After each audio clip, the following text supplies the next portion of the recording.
Iran মহাসাগরের বুক কাঁপানো শক্তির মহড়া। আকাশে সূর্য ঝলমল করছে, অথচ সমুদ্রের বুক যেন থরথর করে কাঁপছে, কারণ সেখানে হাজির হয়েছে এক অপ্রতিরোধ্য শক্তি ইরান। টেকসই শক্তি 1404 এই নামের মহড়ায় ভারত মহাসাগর আর ওমান সাগরের ঢেউয়ের উপর নেমে এসেছিল যুদ্ধের এক সিনেম্যাটিক দৃশ্য। ঢেউয়ের ওপরে বজ্রপাত। ক্যামেরা যখন ঘুরল, দেখা গেল ইরানি নৌবাহিনীর জাহাজ, সাবমেরিন, যুদ্ধবিমান আর উপকূলীয় ব্যাটারি একই তাল মিলিয়ে এগিয়ে যাচ্ছে। আকাশ থেকে নামল ড্রোন, পানির বুক থেকে ছুটল ক্ষেপণাস্ত্র, একসাথে একই মুহূর্তে লক্ষ্যবস্তু ভেঙে চূর্ণ। ক্ষেপণাস্ত্রের ঝড়। মহড়ায় নাসর, কাদের আর কাদির ক্ষেপণাস্ত্র ছুটল বিদ্যুতের গতিতে। সাবালান আর গানেভে যুদ্ধ জাহাজ একসাথে ক্ষেপণাস্ত্র ছুড়ল, যেন সমুদ্র জুড়ে বজ্রপাত হচ্ছে। কাদের উপকূলীয় ব্যবস্থা সরাসরি আঘাত করল শত্রুর কল্পিত ঘাঁটিতে। বার্তা স্পষ্ট, ইরান এক ডোমেইনে নয়, বহু ডোমেইনে আঘাত হানতে পারে। আরও এক ধাপ এগিয়ে বাভার 5 কামিকাজে ড্রোন ভেসে গেল 400 কিলোমিটার, তারপর নিখুঁতভাবে ধ্বংস করল লক্ষ্যবস্তু। মুহূর্তটি ছিল বিদ্যুতের মতো রোমাঞ্চকর। ড্রোন আর ক্ষেপণাস্ত্র একসাথে আঘাত করল, একই নেটওয়ার্ক কেন্দ্রিক যুদ্ধের চূড়ান্ত নমুনা। রিয়ার অ্যাডমিরাল আব্বাস হাসানি গর্বের সঙ্গে বললেন, মহড়ায় ব্যবহৃত প্রতিটি অস্ত্র, প্রতিটি ব্যবস্থা ইরানের নিজস্ব মাটিতে তৈরি। এটা শুধু যুদ্ধের প্রস্তুতি নয়, এ ইরানের আত্মনির্ভরতার ঘোষণা। বিদেশি প্রযুক্তি নয়, বিদেশি ভরসা নয়, নিজেদের হাতে গড়া অস্ত্রেই ইরান দাঁড়িয়ে আছে শক্তির পাহাড় হয়ে। ইরানি মিডিয়া জানালো, এই মহড়ায় উন্নত ইলেকট্রনিক পাল্টা ব্যবস্থা ব্যবহার করা হয়েছে। প্রতিটি আঘাতের সঙ্গে শত্রুর উদ্দেশ্যে ছুড়ে দেওয়া হয়েছে এক কঠিন বার্তা, আমরা প্রতিরোধে আছি, আমরা প্রস্তুত। ঠিক তখনই বিশ্ব রাজনীতি উত্তপ্ত। ইরান যখন মহাসাগরে নিজের শক্তি দেখাচ্ছে, ইউরোপ তখন তেহরানকে চাপ দিচ্ছে পারমাণবিক কর্মসূচি নিয়ে, সমাধান না পেলে শাস্তির হুমকি। অন্যদিকে মার্কিন যুক্তরাষ্ট্র আর ইসরায়েল অভিযোগ করছে, ইরান নাকি গোপনে পারমাণবিক বোমার পথে হাঁটছে। এই বছরের জুনে 3টি ইরানি পারমাণবিক স্থাপনায় মার্কিন ইসরায়েলি হামলার পর সেই অভিযোগ আরও গভীর হয়েছে। কিন্তু ইরানের জবাব এসেছে ক্ষেপণাস্ত্রের গর্জনে, ড্রোনের আঘাতে, সমুদ্রের ঢেউ কাঁপিয়ে। এ শুধু মহড়া নয়, ঢেউয়ের শব্দের সাথে মিশে গেছে ক্ষেপণাস্ত্রের গর্জন, আকাশের নীল ভেদ করেছে ড্রোনের ডানা। প্রশ্ন একটাই, কে থামাবে ইরানকে? কারণ সমুদ্র সাক্ষী, আকাশ সাক্ষী, ইরান আজ শুধু প্রস্তুত নয়, ইরান অপ্রতিরোধ্য।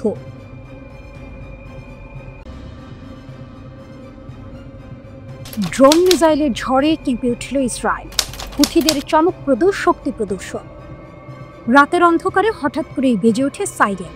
তেল আবিব থেকে শুরু করে মধ্য ইসরায়েলের আকাশ জুড়ে আতঙ্কের ছায়া, কারণ ইয়েমেনের হুথি বিদ্রোহীরা আবারও এমন এক শক্তি প্রদর্শন করল যা ইসরায়েলি প্রতিরক্ষা ব্যবস্থাকেও বিভ্রান্ত করে দিল।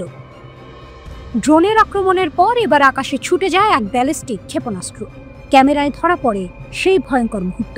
নামার সময় মাঝ আকাশেই ভেঙে যায় ক্ষেপণাস্ত্রটি।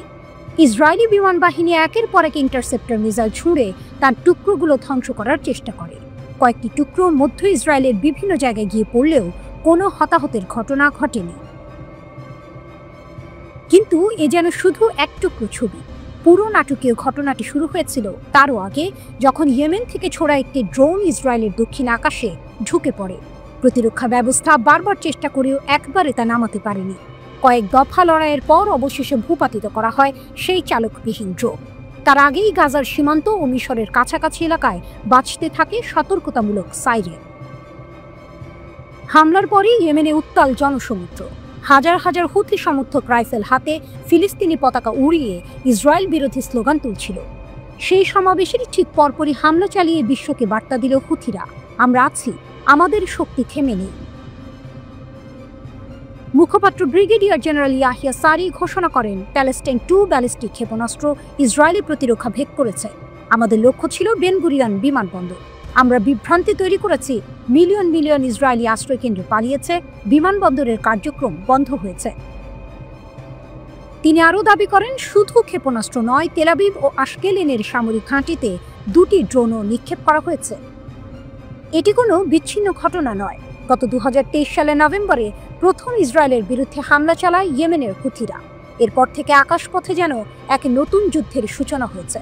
2025 সালের জানুয়ারিতে স্বল্পমেয়াদী যুদ্ধবিরতির সময় আক্রমণ থেমেছিল বটে, কিন্তু ততদিনে তারা ইসরায়েলের দিকে ছুঁড়েছে 40টিরও বেশি ব্যালিস্টিক ক্ষেপণাস্ত্র ও ড্রোন। এরপর আবারও মার্চ মাসে যখন আইডিএফ গাজায় হামলা জোরদার করে, তখন থেকে হুথিদের পাল্টা আক্রমণ আরও তীব্র হয়। সর্বশেষ হিসাবে তারা 71টি ব্যালিস্টিক ক্ষেপণাস্ত্র এবং অন্তত 23টি ড্রোন নিক্ষেপ করেছে।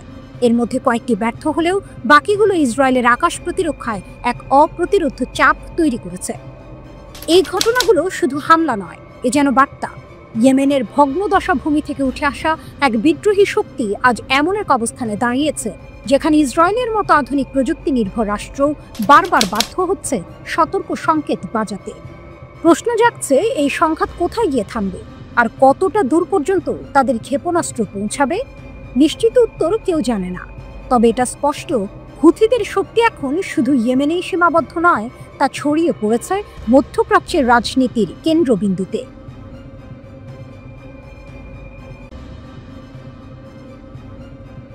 রাত যতই গভীর হোক, তেহরানের আকাশ যেন সবসময় পাহারায় থাকে। কেউ জানে না কোথায় লুকানো আছে ডজন ডজন ক্ষেপণাস্ত্র, কোথা থেকে উড়াল দেবে শত শত ড্রোন।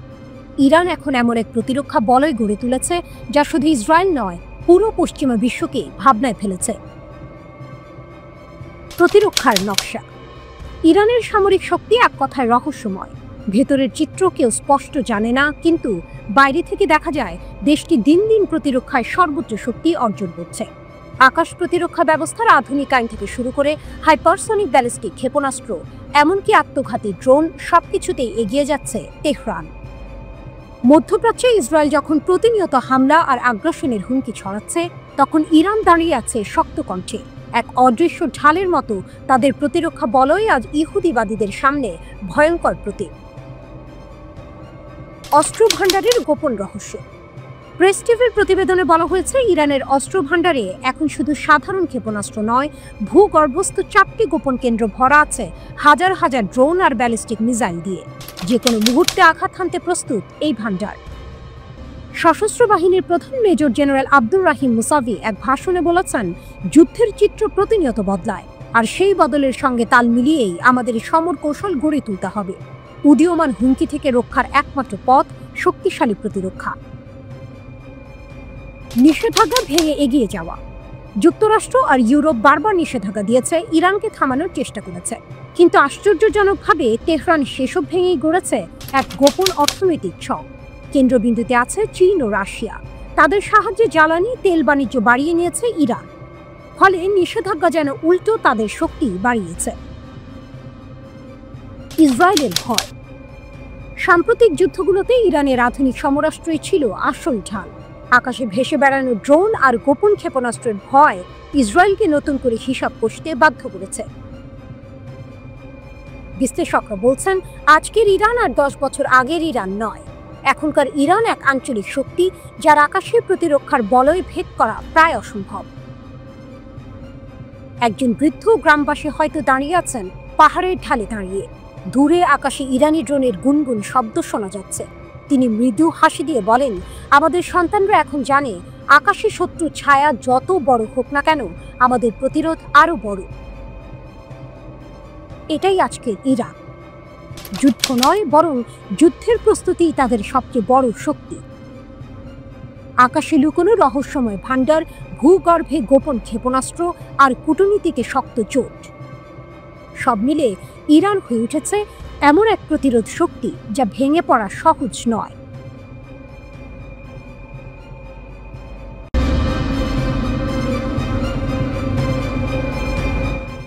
রাতের আকাশে এখনো যেন ভেসে আছে সেই দগ্ধ ধোঁয়া। ইসরায়েলের সাথে 12 দিনের যুদ্ধ শেষ হলেও এর প্রতিধ্বনি থামেনি। আর যুদ্ধের পরপরই ইরান ছুঁড়ে দিয়েছে এমন এক ঘোষণা যা শুনে শত্রুপক্ষের চোখে ঘুম নেই। তেহরান বলছে, আমাদের আসল ক্ষেপণাস্ত্র এখনো প্রকাশ্যে আসেনি। যুগের পর যুগ ধরে ইরান গড়ে তুলেছে বিশাল মিসাইল ভাণ্ডার। শুধু সঞ্চয় নয়, প্রয়োজনে তার শক্তির স্বাক্ষরও রেখেছে। হাইপারসনিক ক্ষেপণাস্ত্র, খাইবার শেকান, হাজ কাশেমের মতো ভয়ঙ্কর অস্ত্র দিয়ে ইসরায়েলি দখলদার আর তাদের মার্কিন মিত্রদের ভেঙে চুরমার করে দিয়েছিল খামেনির বাহিনী। হাইপারসনিক ক্ষেপণাস্ত্র, খাইবার শেকান, হাজ কাশিমের মতো ভয়ঙ্কর অস্ত্র দিয়ে ইসরায়েলি দখলদার আর তাদের মার্কিন মিত্রদের ভেঙে চুরমার করে দিয়েছিল খামেনির বাহিনী। আয়রন ডোমের গর্ব, সেগুলো মুখ থুবড়ে পড়েছিল ইরানি আঘাতে। কিন্তু এবার ঘোষণা আরো ভয়ানক। প্রতিরক্ষামন্ত্রী ব্রিগেডিয়ার জেনারেল আজিজ নাসিরজাদে জানিয়েছেন, ইরানের ক্ষেপণাস্ত্র ভান্ডার এখন দেশের সীমান্ত ছাড়িয়ে 50টিরও বেশি দেশে পৌঁছে গেছে।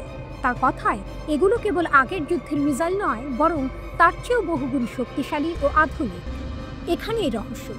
নাসিরজাদে ইচ্ছে করে এই সবকিছু খোলাসা করেননি। তিনি শুধু বললেন, যদি শত্রুপক্ষ আবার আগ্রাসী পদক্ষেপ নেয়, তবে আমরা নতুন অস্ত্রগুলো ব্যবহার করব। এর মানে যুদ্ধক্ষেত্রে এখনো ইরানের ভান্ডারের আসল অস্ত্রের দেখা মেলেনি। বিশ্ব তাই আজ কল্পনা করছে সেই লুকানো শক্তি কতটা ভয়ঙ্কর হতে পারে। অবাক করা তথ্য দিচ্ছে আল মায়াদি। তাদের প্রতিবেদনে বলা হয়েছে, সাম্প্রতিক যুদ্ধে ইরান যেসব ক্ষেপণাস্ত্র ব্যবহার করেছে সেগুলো আসলে বহু বছর আগের তৈরি। পুরনো অস্ত্র দিয়ে ইসরায়েল আর আমেরিকার বিরুদ্ধে তেহরান এমন তাণ্ডব চালিয়েছে যে প্রতিপক্ষ পর্যদস্ত হয়ে পড়েছিল। অথচ প্রতিরক্ষা শিল্পে ইরান এখন আরও আধুনিক, আরও উন্নত প্রজন্মের ক্ষেপণাস্ত্র তৈরি করে ফেলেছে। কল্পনা করা যায়, যদি পুরনো অস্ত্রেই ইসরায়েলকে মাথা নিচু করতে হয়, তবে নতুন অস্ত্র ময়দানে নামলে কি হবে। যুদ্ধের অর্থনৈতিক হিসাবও চোখ খুলে দেওয়ার মতো। ইরানি ক্ষেপণাস্ত্র আর ড্রোনের পাল্টা হামলা ঠেকাতে গিয়ে ইসরায়েলের খরচ হয়েছে প্রায় $5 বিলিয়ন। তবুও ব্যর্থ হয়েছে তাদের আয়রন ডোম। আছড়ে পড়েছে খাইবার শেকান, হাজ কাশিমের মতো ক্ষেপণাস্ত্র অধিকৃত ভূখণ্ডের দিকে। প্রতিটি বিস্ফোরণ যেন এক একটি ঘোষণা, ইরানকে থামানো যাবে না। যুদ্ধের সময় যে মিসাইল ব্যবহৃত হয়েছে সেগুলো ছিল কেবল আইসবার্গের চূড়া। এর নিচে লুকিয়ে আছে ইরানের আসল শক্তি, যে অস্ত্রগুলো এখনো প্রকাশ্যে আসেনি। প্রতিরক্ষামন্ত্রী নাসিরজাদের ইঙ্গিত তাই শুধু হুমকি নয়, বরং এক শীতল বার্তা। পরবর্তী সংঘাতে শত্রুর সামনে দাঁড়াবে এমন এক ঝড় যা তারা আগে কখনো দেখেনি। আজ ইরানের বার্তা স্পষ্ট। প্রতিরক্ষা শিল্পের অগ্রগতি তাদের এমন এক স্তরে নিয়ে গেছে যেখানে তারা একাই প্রতিরোধের কেন্দ্র। শত্রুরা যতই লজিস্টিক দিক থেকে সহায়তা পাক, যতই গোয়েন্দা তথ্য ভাগ করুক, ইরানের মিসাইল শক্তির সামনে সবই তছনছ হয়ে যাবে। এ যেন এক সিনেমেটিক দৃশ্য। মঞ্চে দাঁড়িয়ে আছে খামেনির বাহিনী, হাতে অদেখা অস্ত্রের ভান্ডার, পেছনে জ্বলে ওঠা আগুনের রেখা, আর সামনে দাঁড়িয়ে থাকা শত্রুর বুক কাঁপছে, কারণ তারা জানে আসল খেলা এখনো শুরু হয়নি।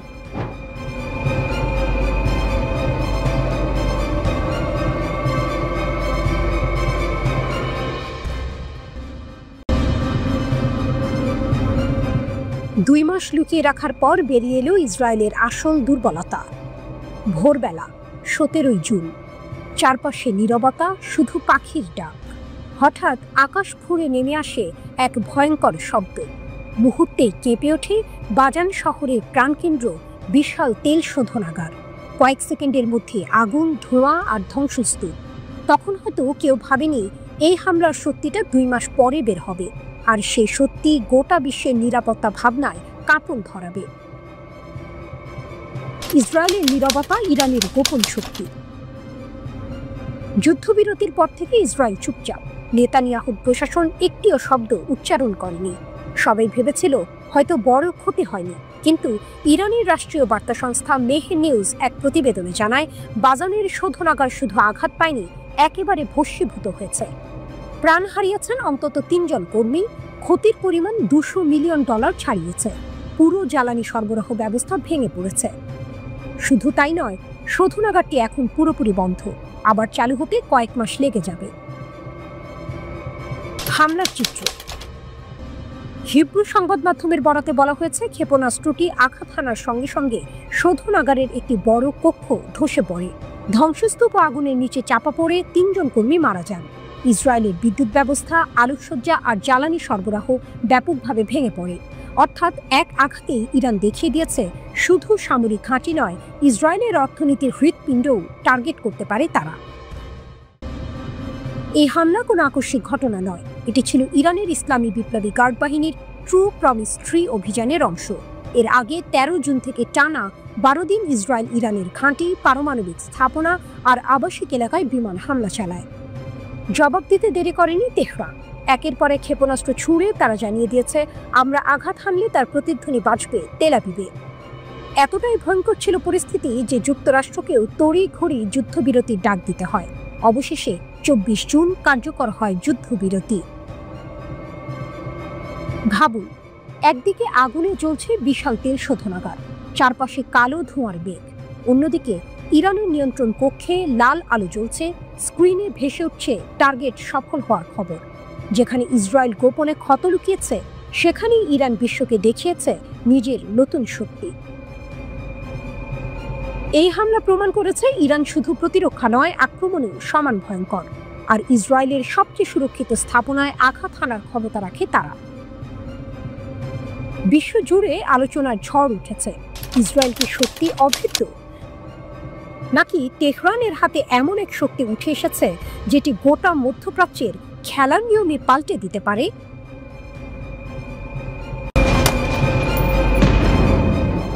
রাতের আকাশে বাজ পাখির মতো উড়ছিল ইসরায়েলের নতুন আধুনিক F-35 স্টেলথ যুদ্ধ বিমানগুলো। এই যুদ্ধ বিমানগুলোকে বলা হয় পৃথিবীর সবচেয়ে উন্নত অদৃশ্যমান বিমান। কিন্তু সেই আকাশেই ইরানের বুকে বাজল এক বিধ্বংসী গান। ইরানের বিমান প্রতিরক্ষা ও ক্ষেপণাস্ত্র বাহিনী একের পর এক F-35 ভূপাতিত করেছিল, যা এতদিন ভাবা হয়েছিল অসম্ভব। প্রথমবারের মতো ইরান এক পঞ্চম প্রজন্মের স্টেলথ যুদ্ধ বিমান ভূপাতিত করেছিল, ফিল্মের মতো নয়, বাস্তব যুদ্ধের মাঠে। এই ঘটনায় শুধু ইসরায়েলের নয়, গোটা বিশ্বের নজর ঘুরে গেছে। ইরানের এই কৌশল ছিল নিখুঁত পরিকল্পিত। তারা তাদের সক্রিয় রাডার সিস্টেম লুকিয়ে রেখেছিল, শত্রুর চোখে আকাশ নির্জন দেখিয়ে। ইসরায়েলি ড্রোন ও বিমান ভুল কৌশল অনুসরণ করে বলে ভেবেছিল তারা ইরানের বিমান প্রতিরক্ষা ভঙ্গুর করে ফেলেছে। কিন্তু আসল চমক ছিল এরপর। ইরান তার লুকানো রাডারগুলো সক্রিয় করল, ফাঁদে ফেলে দিল আকাশের অদৃশ্য বাজ পাখিদের। এই আঘাত শুধু সামরিক নয়, বরং একটি শক্তির বার্তা। ইরান আর পেছনে নেই। তাদের প্রযুক্তি, তাদের প্রস্তুতি এখন এমন পর্যায়ে পৌঁছেছে যেখানে সবচেয়ে আধুনিক ও দামি বিমানগুলো ধ্বংস হতে পারে। এরই প্রভাবে স্পেন তার বহু পরিকল্পিত F-35 ক্রয় বাতিল করার সিদ্ধান্ত নিয়েছে। তারা মার্কিন স্টেলথ বিমানের বদলে ইউরোপীয় বিমান যেমন ইউরোফাইটার টাইফুন ও FCAS প্রকল্পের দিকে ঝুঁকছে। স্পেন বলছে তাদের জন্য এখন সময় এসেছে নিজেদের প্রযুক্তি ও স্বায়ত্তশাসন বাড়ানোর। শুধু স্পেন নয়, ভারত, তুরস্ক, সুইজারল্যান্ড, কানাডা সব দেশই F-35 নিয়ে নতুন করে ভাবছে। ভারতের অবস্থান স্পষ্ট। নিজস্ব প্রযুক্তি বিকাশে বিশ্বাসী, মার্কিন বিমানে সীমিত কাস্টমাইজেশন পাওয়া যায় বলে তারা আগ্রহ কমিয়ে দিয়েছে। ইরানের ক্ষেপণাস্ত্র হামলা আর বিমান প্রতিরক্ষার সফলতা শুধু যুদ্ধক্ষেত্রেই নয়, বিশ্ববাজারেও প্রভাব ফেলেছে। লকহিড মার্টিনের গর্বিত অদৃশ্য বিমানের বিশ্বাস হারিয়ে ফেলেছে অনেক দেশ। বিশ্ব এখন নতুন যুদ্ধের জন্য প্রস্তুত হচ্ছে, যেখানে প্রযুক্তি আর কৌশল বদলাবে যুদ্ধের চেহারা। ইসরায়েলের এই পরাজয় শুধুই সামরিক না, এটি মানসিক ধাক্কা। তারা জানে তারা আর পুরনো গ্লোরিতে ফিরবে না। অন্যদিকে ইরানের গোপন প্রযুক্তি এবং লুকোনো রাডার নেটওয়ার্কের রহস্য বিশ্বের নজর কাটছে। এরা এক নতুন যুগের যোদ্ধা। যুদ্ধ এখন আর শুধু ক্ষেপণাস্ত্র বা বিমান হামলা নয়, এটি ভবিষ্যতের লড়াই, যেখানে প্রযুক্তির জাদু, গোয়েন্দা কৌশল এবং জাতীয় আত্মবিশ্বাস মিশে এক হয়ে যাবে। ইসরায়েলি পাইলটদের জন্য এটি যেন এক অজানা যুদ্ধে প্রবেশ, যেখানে তারা আকাশে অদৃশ্য হয়ে যেতে পারে না এবং ইরানের লুকোনো চোখ তাদের লক্ষ্য করে ধ্বংসের ছায়া নেমে আসে। F-35 এর পতন শুধু একটি বিমান বাহিনীর হার নয়, এটি ইরানের উদীয়মান শক্তির প্রমাণ। বিশ্ব মানচিত্রে এখন নতুন একটি ক্ষমতার আবির্ভাব ঘটেছে, যা প্রযুক্তি ও সাহসিকতার মিশেলে গড়ে উঠেছে। যুদ্ধের এই নতুন অধ্যায়ে ইরান তার অবস্থান শক্তিশালী করছে, আর বিশ্ব যুদ্ধের নতুন নিয়ম বুঝতে শুরু করেছে। গল্পটা শুরু হয় রাতের আঁধারে, যখন তেহরানের সরু গলিগুলোতে রহস্যের জাল বুনছিল বাতাস। শুধু তেহরান নয়, ছড়িয়ে ছিটিয়ে থাকা অন্যান্য শহরেও চলছিল এক গোপন খেলা। ইসরায়েলি গোয়েন্দা সংস্থা মোসাদের এজেন্টরা ছড়িয়ে পড়েছিল ইরানের মাটিতে এক অদৃশ্য সাপ হয়ে। তাদের লক্ষ্য দেশের গোপনীয় তথ্য পাচার করা, অস্থিতিশীলতা তৈরি করা। কিন্তু তাদের চাল ছিল ত্রুটিপূর্ণ, কারণ ইরানের গোয়েন্দারা তাদের এই ছায়া যুদ্ধকে গভীরভাবে পর্যবেক্ষণ করছিল। নীরবে দক্ষতার সাথে তারা 21 জনকে চিহ্নিত করল। তাদের মধ্যে 20 জনকেই গ্রেপ্তার করা হয়েছে এবং এদেরকে হাতে নাতে ধরেছে ইরানের গোয়েন্দা মন্ত্রণালয়। এই এজেন্টরা শুধু তথ্য পাচারকারী ছিল না, তাদের মধ্যে অনেকে দেশের গুরুত্বপূর্ণ বিষয়ে হস্তক্ষেপের পরিকল্পনাও করছিল। গ্রেপ্তার হওয়া এই এজেন্টদের মধ্যে একজন নারীও ছিলেন। যিনি আপাতদৃষ্টিতে একজন সাধারণ ব্যবসায়ী হিসেবে নিজেকে পরিচয় দিয়েছিলেন। কিন্তু তার ফোন থেকে উদ্ধার হওয়া কিছু এনক্রিপ্টেড বার্তা ফাঁস করে দেয় তার আসল পরিচয়। এই গ্রেপ্তারগুলো ছিল ইরানের জন্য একটি বড় বিজয়, যা দেশের নিরাপত্তা ব্যবস্থাকে আরও শক্তিশালী করে তোলে। কিন্তু এখানেই গল্পের শেষ নয়, বরং এর শুরু। কারণ এর পরপরই ঘটে গেল এক ভয়াবহ ঘটনা, যা সমগ্র ইরানকে নাড়িয়ে দিল। তেহরানের কেন্দ্রীয় কারাগারে রুজবে ভাদি নামে একজন ব্যক্তির মৃত্যুদণ্ড কার্যকর করা হয়। তার অপরাধ মোসাদের হয়ে গুপ্তচর বৃত্তি করা। রুজবে একসময় দেশের একজন খ্যাতিমান পারমাণবিক বিজ্ঞানী ছিলেন, কিন্তু অর্থের লোভ এবং প্রতিশোধের নেশা তাকে অন্ধকার পথে নিয়ে যায়। তিনি ইরানের পারমাণবিক কর্মসূচির সংবেদনশীল তথ্য ইসরায়েলি গোয়েন্দা সংস্থাকে ফাঁস করে দিচ্ছিলেন। তার মৃত্যুদণ্ড ছিল এক কঠোর বার্তা। ইরানের বিচার বিভাগ স্পষ্ট করে দেয়, দেশের নিরাপত্তার সাথে কোনো আপোষ নয়। এই ঘটনার পরপরই আরও একটি চাঞ্চল্যকর ঘটনা প্রকাশ্যে আসে। তেহরানের দক্ষিণ পূর্বাঞ্চলে একটি সন্ত্রাসী সেল ভেঙে দিয়েছে ইরানের নিরাপত্তা বাহিনী। Islamic Republic news agency IRNA অনুসারে এই সেলটি মোসাহেদিন-ই-খালক অর্গানাইজেশন MKO এর সাথে সম্পর্কিত ছিল। এই দলটি জনশৃঙ্খলা বিঘ্নিত করার এবং অস্থিতিশীলতা সৃষ্টির পরিকল্পনা করছিল। তবে তাদের পরিকল্পনা ব্যর্থ হয়ে যায়।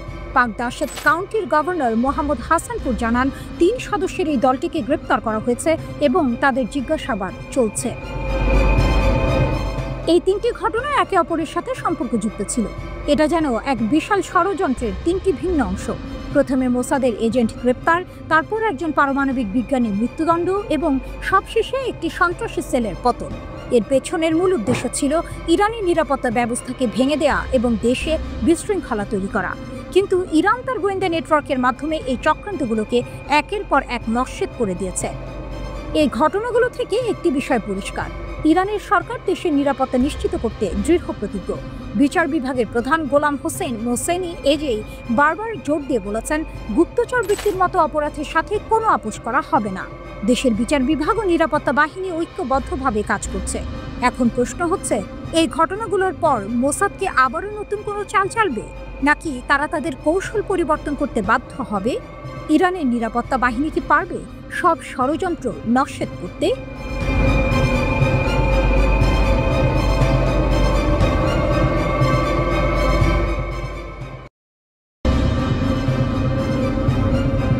ফাঁসির মঞ্চে এক পরমাণু বিজ্ঞানী, বিশ্বাসঘাতকতার এক নির্মম গল্প। গল্পটা শুরু হয়েছিল নীরবে। এক ফাঁসি কার্যকর হয়েছে, খবরটা যেন প্রতিদিনকার সাধারণ এক ঘটনার মতো। কিন্তু এই সাধারণের আড়ালে লুকিয়ে ছিল এক চাঞ্চল্যকর সত্য, এক ভয়ঙ্কর বিশ্বাসঘাতকতার গল্প। এই ফাঁসির আসামি কোনো সাধারণ অপরাধী নয়। একসময় সে ছিল ইরানের গর্ব, এক পরমাণু বিজ্ঞানী। নাম তার রুজবে ভাদি। গুগলে তার নাম খুঁজলে দেখা যায় তার ক্যারিয়ার ছিল অত্যন্ত উজ্জ্বল। ইরানের পারমাণবিক শক্তি অর্জনের জন্য তার অবদান ছিল অপরিসীম। ডক্টরেট ডিগ্রিধারী এই বিজ্ঞানী 2011 সালে দেশের সবচেয়ে সেরা কিছু পরমাণু বিজ্ঞানীর সঙ্গে মিলে একটি গবেষণাপত্র লিখেছিলেন। তাদের এই গবেষণা ইরানের পারমাণবিক অগ্রগতির এক গুরুত্বপূর্ণ ধাপ ছিল। কিন্তু কে জানতো, দেশের উন্নতির জন্য দিনরাত পরিশ্রম করা এই মানুষটির ভেতরেই লুকিয়েছিল এক বিষাক্ত সাপ। ইরানের বিচার বিভাগ ঘোষণা করে ইসরায়েলের গুপ্তচর হিসেবে কাজ করার জন্য রুজবে ভাদির মৃত্যুদণ্ড কার্যকর করা হয়েছে। ইরানের এই বিশ্বাসঘাতকতার গল্পটা যেন এক সিনেমার প্লট। সেই জুন মাসে ইসরায়েলের সঙ্গে সংঘাতে যে কয়েকজন ইরানি পরমাণু বিজ্ঞানী শহীদ হয়েছিলেন, রুজবে তাদেরই একজন সহকর্মী ছিলেন। তিনি শহীদ বিজ্ঞানীদের সম্পর্কে গুরুত্বপূর্ণ গোপন তথ্য মোসাদের হাতে তুলে দিয়েছিলেন। এই তথ্যই হয়তো সেই হামলার কারণ। সরকার বলছে ভাদিকে অনলাইনে নিয়োগ করা হয়েছিল। মোসাদের একজন কর্মকর্তা তাকে যাচাই বাছাই করেন, তারপর তাকে কেভিন নামে পরিচিত একজন হ্যান্ডলারের কাছে হস্তান্তর করা হয়। মোসাদ বুঝতে পারে ভাদির কর্মক্ষেত্র ও তার পদমর্যাদা তাকে এক উচ্চ মূল্যবান উৎস করে তুলতে পারে। মোসাদ তাই তাকে সরাসরি তাদের সেরা একটি বিভাগের সাথে যুক্ত করে। তাকে প্রতি মাসে একটি ক্রিপ্টোকারেন্সি ওয়ালেটের মাধ্যমে অর্থ প্রদান করা হতো, যেন তার গতিবিধি বোঝা না যায়। ভাদিকে শুধু টাকা দিয়ে শান্ত করা হয়নি, তাকে দেওয়া হয়েছিল একটি বিশেষ ফোন, ল্যাপটপ এবং 2টি ফ্ল্যাশ ড্রাইভ। এরপর তাকে দেওয়া হয় গোপন তথ্য সংগ্রহের প্রশিক্ষণ। সফলভাবে প্রশিক্ষণ শেষে তিনি ইরানের সবচেয়ে স্পর্শকাতর ও গোপন তথ্য মোসাদের কাছে পাচার করা শুরু করেন। এই বিশ্বাসঘাতকতা শুধু একজন বিজ্ঞানীর নয়, পুরো দেশের প্রতি ছিল এক ভয়ঙ্কর আঘাত। ঘটনাটি আবারও প্রমাণ করে শত্রুরা কেবল সামরিক শক্তি দিয়ে আঘাত করে না, তারা দেশের ভেতর থেকেই শত্রুদের তৈরি করার চেষ্টা করে। কিন্তু ইরান তার শক্তি ও প্রতিরোধের প্রমাণ রেখেছে। বিশ্বাসঘাতককে খুঁজে বের করে তাকে সর্বোচ্চ শাস্তি দিয়ে ইরান প্রমাণ করেছে যে দেশের নিরাপত্তার সঙ্গে কোনো আপোষ করা হবে না। এই ফাঁসি কেবল একজন অপরাধীর শাস্তি নয়, এটি ইরানের সেই শক্তির প্রতিধ্বনি যা দেশের সার্বভৌমত্ব ও নিরাপত্তার জন্য যে কোনো মূল্যে লড়তে প্রস্তুত। এই ফাঁসির ঘটনাটি যেন এক সতর্কবাণী, যা বলছে যে কোনো দেশের সবচেয়ে বড় শত্রু দেশের বাইরের নয়, বরং ভেতরের বিশ্বাসঘাতকরা। ইরানের এই কঠোর পদক্ষেপ প্রমাণ করে দেশের সুরক্ষার জন্য তারা কতটা দৃঢ় প্রতিজ্ঞ।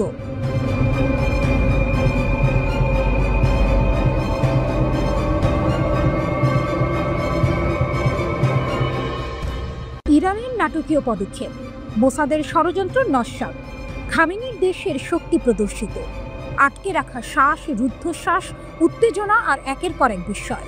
এমনই এক চাঞ্চল্যকর ঘটনা ঘটেছে ইরানের বুকে। দেশটির গোয়েন্দা মন্ত্রণালয় এক নাটকীয় অভিযানে মোসাদ সংশ্লিষ্ট গোষ্ঠীগুলোর একটি বড় ষড়যন্ত্র ফাঁস করেছে। সিস্তান ও বালুচিস্তান প্রদেশের শান্ত মাটিতে হঠাৎ করেই যেন যুদ্ধ শুরুর দামামা বেজে উঠল। কিন্তু ইরান তার অদম্য শক্তি ও ক্ষুরধার বুদ্ধিমত্তা দিয়ে শত্রুর সব চাল নস্যাৎ করে দিয়েছে। রিপোর্ট আল মায়াদিনের। মার্কিন অস্ত্রের বিশাল চালান জব্দ, এক মারাত্মক চাল। শত্রুরা হয়তো ভেবেছিল তারা গোপনে তাদের কাজ চালিয়ে যাবে এবং ইরান তাদের ফাঁদে পা দেবে, কিন্তু সিস্তান ও বালুচিস্তানে যা ঘটল তা তাদের সব পরিকল্পনা উল্টে দিল। ইরানের নিরাপত্তা কর্মকর্তারা ৩টি পৃথক অভিযানে ২১০টিরও বেশি সামরিক গ্রেড অস্ত্র জব্দ করেছেন। এই অস্ত্রগুলো কোথা থেকে এসেছে জানেন? মার্কিন যুক্তরাষ্ট্র। হ্যাঁ, ঠিকই শুনেছেন, মার্কিন অস্ত্রগুলো ইসরায়েলের মোসাদ গোয়েন্দা সংস্থার সঙ্গে যুক্ত কিছু গোষ্ঠী পাচার করছিল। তাদের উদ্দেশ্য ছিল একটাই, ইরানকে অস্থিতিশীল করা এবং সন্ত্রাসী কর্মকাণ্ডের মাধ্যমে দেশের শান্তি নষ্ট করা। কিন্তু ইরানের গোয়েন্দা বিভাগের তীক্ষ্ণ নজর থেকে কিছুই লুকানো সম্ভব নয়। তারা এই ষড়যন্ত্রের গন্ধ পেয়েছিল এবং অত্যন্ত দক্ষতার সাথে এই বিপুল পরিমাণ অস্ত্রের চালান আটক করেছে। এটি কেবল একটি অস্ত্র জব্দ নয়, এটি মোসাদ এবং তাদের মিত্রদের মুখের ওপর একটি সজাগ চপেটাঘাত। ইরানের এই পদক্ষেপ প্রমাণ করে দেশের নিরাপত্তা রক্ষার জন্য তারা কতটা দৃঢ় প্রতিজ্ঞ। আইআরজিসির হুঁশিয়ারি, প্রত্যাশার চেয়েও কঠোর জবাব। ইরান শুধু অস্ত্র জব্দ করেই থেমে থাকেনি, বরং শত্রুদের প্রতি এক কঠিন বার্তা দিয়েছে। দেশটির সামরিক কমান্ডারদের শাহাদাতের ৪০তম দিন উপলক্ষে দেয়া এক বিবৃতিতে Islamic Revolutionary Guard Corps IRGC স্পষ্ট জানিয়ে দিয়েছে, ইরানের নিরাপত্তার উপর যে কোনো হুমকির জবাবে তারা প্রত্যাশার চেয়েও বেশি কঠোর প্রতিক্রিয়া জানাবে। বিবৃতিতে বলা হয়েছে, অপারেশন ট্রু প্রমিস 3 এর চেয়েও বেশি শক্তিশালী এবং বেদনাদায়ক হবে তাদের পরবর্তী পদক্ষেপ। এই হুঁশিয়ারি দেওয়া হয়েছে মূলত যুক্তরাষ্ট্র, ইসরায়েল এবং তাদের মিত্রদের উদ্দেশ্যে। এর মাধ্যমে আইআরজিসি নিজেদের অপ্রতিরোধ্য শক্তির কথা পুনরায় স্মরণ করিয়ে দিয়েছে। তারা যে কোনো আগ্রাসনের বিরুদ্ধে যে কোনো সময়, যে কোনো স্থানে কড়া জবাব দিতে প্রস্তুত। এই ঘটনাগুলো কেবল অস্ত্রের চালান আটকের খবর নয়, বরং এটি ইরানের অদম্য শক্তি, সামরিক প্রস্তুতি এবং দেশের নিরাপত্তা নিশ্চিত করার দৃঢ় প্রতিজ্ঞার এক সুস্পষ্ট প্রতিফলন। শত্রুরা যখন দেশের শান্তি নষ্ট করতে চায়, তখন ইরান যেন আরও শক্তিশালী হয়ে ওঠে। এই নাটকীয় মোড় এবং রুদ্ধশ্বাস পরিস্থিতি প্রমাণ করে ইরানকে দুর্বল ভাবার কোনো অবকাশ নেই। দেশের সার্বভৌমত্ব রক্ষায় তারা যে কতটা অপ্রতিরোধ্য তা আবারও প্রমাণিত হলো। এই ঘটনা কি অঞ্চলে আরও নতুন কোন উত্তেজনার জন্ম দেবে, নাকি শত্রুরা ইরানের এই শক্তি দেখে পিছু হটবে?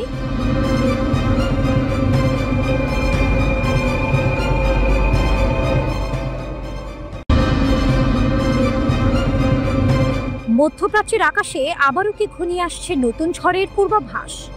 গাজা থেকে শুরু করে সমগ্র ভূখণ্ডে চলা সংঘাতের উত্তাপ যখন কিছুটা থিত হচ্ছিল, ঠিক তখনই যেন তেহরান থেকে ভেসে এলো এক হুঙ্কার।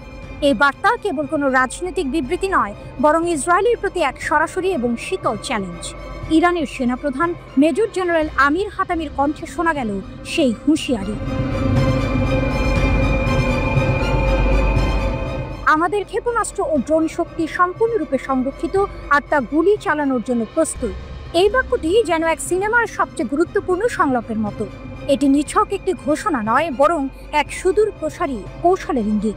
হাতামি স্পষ্ট ভাষায় জানিয়ে দিয়েছেন তারা ইসরায়েলি হুমকিকে বিন্দুমাত্র হালকাভাবে দেখছেন না। বরং তিনি ইসরায়েলকে আখ্যা দিয়েছেন এক শত্রু এবং একগুঁয়ে প্রতিপক্ষ হিসেবে, যার ইতিহাস আগ্রাসন ও অপরাধের সাক্ষী। তার মতে ইসরায়েলের নৃশংস কর্মকাণ্ড শুধু গত 2 বছরের গাজা হামলায় সীমাবদ্ধ নয়, বরং 80 বছরের কম সময়ের ইতিহাস জুড়ে তা বারবার দেখা গেছে।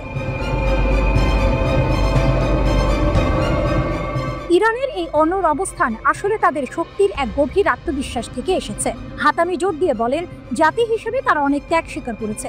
জ্যেষ্ঠ কমান্ডার, বিজ্ঞানী এবং নিরীহ বেসামরিকদের শাহাদাত বরণ করতে হয়েছে। কিন্তু তার দাবি, এই অসম যুদ্ধে তারা জয়লাভ করেছে, কারণ তারা শত্রুর ওপর উল্লেখযোগ্য আঘাত হেনেছে এবং তাদের সব কৌশলগত লক্ষ্য ব্যর্থ করে দিয়েছে। পশ্চিমা বিশ্ব যখন ইরানকে কোণঠাসা মনে করছিল, তখন তারা নিজেদেরকে বিজয়ী হিসেবে দেখছে। এটি কেবল সামরিক শক্তি নয়, বরং এক মানসিক প্রতিরোধের বিজয়।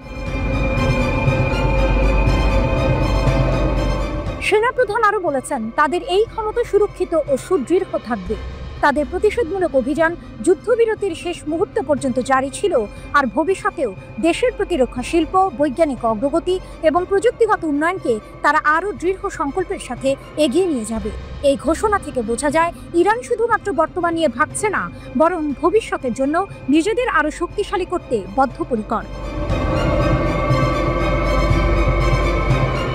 এই পটভূমিতে ইরানের ইসলামিক রিভলিউশনারি গার্ড কর্পসের মুখপাত্র ব্রিগেডিয়ার জেনারেল আলী মোহাম্মদ নাইনির একটি সতর্কবার্তা যেন শেষ পেরেক ঠুকে দেয়। তিনি ইসরায়েলি কর্মকর্তাদের উস্কানিমূলক হুমকির জবাবে বলেন, ইরানের প্রতিক্রিয়া আগের চেয়েও ভয়াবহ হবে। এই বিবৃতি যেন এক আসন্ন ঝড়ের শেষ পূর্বাভাস।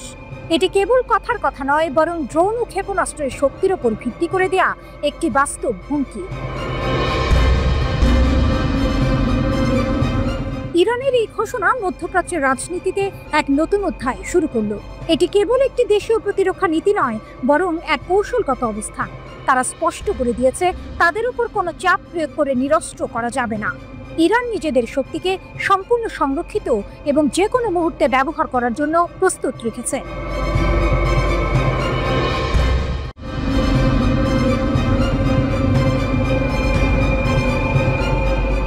আবারও ক্ষেপণাস্ত্র হামলার পর ভূগর্ভস্থ আশ্রয় কেন্দ্রে ইসরায়েলিরা। তেল আবিবের সতর্ক অবস্থানে মধ্য ইসরায়েল জুড়ে সাইরেন বাজানোয় আতঙ্ক ছড়িয়ে পড়ে। ইয়েমেনের সশস্ত্র বাহিনী বেন গুরিয়ন বিমানবন্দরে হাইপারসনিক ক্ষেপণাস্ত্র হামলার দাবি করেছে। ইয়েমেনিদের ছোড়া একটি ব্যালিস্টিক ক্ষেপণাস্ত্র ইসরায়েলি বিমান প্রতিরক্ষা বাহিনী প্রতিহত করার দাবি করেছে। প্রাথমিক প্রতিবেদন অনুসারে এই হামলায় কোনো হতাহত বা ক্ষয়ক্ষতির খবর পাওয়া যায়নি। আইডিএফ ক্ষেপণাস্ত্র উৎক্ষেপণের বিষয়টি নিশ্চিত করেছে এবং জানিয়েছে যে প্রতিরক্ষা ব্যবস্থা তাৎক্ষণিকভাবে প্রতিক্রিয়া জানিয়েছে। ইসরায়েলি লক্ষ্যবস্তুতে আঘাত করার আগেই ক্ষেপণাস্ত্রটি প্রতিহত করা হয়েছে। ইয়েমেনের সশস্ত্র বাহিনী দায় স্বীকার করে জানিয়েছে যে তারা বেন গুরিয়ন বিমানবন্দরকে লক্ষ্য করে হামলা চালিয়েছে। ইয়েমেন থেকে 48 ঘন্টারও কম সময়ের মধ্যে এটি ছিল ইসরায়েলের উপর দ্বিতীয় এই ধরনের আক্রমণ। মার্চ থেকে মোট 67টি ক্ষেপণাস্ত্র এবং 17টি ড্রোন নিক্ষেপ করেছে ইয়েমেনের সশস্ত্র বাহিনী। এই প্রজেক্টাইলগুলির মধ্যে কিছু ইসরায়েলি আকাশসীমায় পৌঁছানোর আগেই বিধ্বস্ত হয়েছে। ইসরায়েল সম্প্রতি ইয়েমেনের হোদেইদা বন্দরে হামলা চালায়। 2023 সালের অক্টোবরের পর থেকে যুদ্ধ তীব্র হওয়ার পর থেকে 13তম বারের মতো ইসরায়েল ইয়েমেনে হামলা চালালো। ইয়েমেনের সশস্ত্র বাহিনী জানিয়েছে, গাজা যুদ্ধ শেষ না হওয়া পর্যন্ত তারা ইসরায়েলের উপর তাদের আক্রমণ বন্ধ করবে না। ইয়েমেনের ইরান সমর্থিত ইয়েমেনি সশস্ত্র বাহিনী 2023 সালের অক্টোবরের পর থেকে ইসরায়েলের বিরুদ্ধে বারবার ক্ষেপণাস্ত্র এবং ড্রোন হামলা চালিয়ে আসছে। তারা ফিলিস্তিনিদের সঙ্গে সংহতি প্রকাশ করে কাজ করছে বলে দাবি করে। ইয়েমেনিরা মার্চ মাসে শেষ হওয়া গাজায় 2 মাসের যুদ্ধবিরতির সময় তাদের হামলা স্থগিত করেছিল, কিন্তু ইসরায়েল যুদ্ধবিরতি ভঙ্গ করার পর আবার হামলা শুরু করে।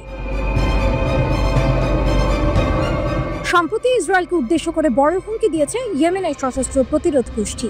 সামরিক অভিযানের 4র্থ ধাপে প্রবেশের ঘোষণা দিয়ে গোষ্ঠীটির মুখপাত্র জানিয়েছেন, ইসরায়েলের সঙ্গে বাণিজ্য করে কিংবা তাদের বন্দর ব্যবহার করলে যে কোনো দেশের যে কোনো জাহাজ হবে তাদের বৈধ লক্ষ্য। রয়টার্স ইয়েমেনি সশস্ত্র বাহিনীর মুখপাত্রের বরাতে জানায়, এখন থেকে ইসরায়েলের সঙ্গে সংশ্লিষ্ট সব জাহাজকে তারা বৈধ লক্ষ্য হিসেবে বিবেচনা করবে। গোষ্ঠীটির দাবি, ইসরায়েলের আগ্রাসন বন্ধ না হওয়া এবং গাজা অবরোধ না তুলে নেওয়া পর্যন্ত তাদের সামরিক অভিযান চলবে।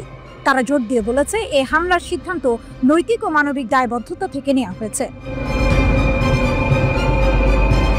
সকল আন্তর্জাতিক শিপিং কোম্পানিকে সতর্ক করে ইয়েমেনি সশস্ত্র বাহিনী বলেছে, ইসরায়েলি বন্দর ব্যবহারে সম্পৃক্ততা বন্ধ না করলে তাদের জাহাজও হুমকির মুখে পড়বে।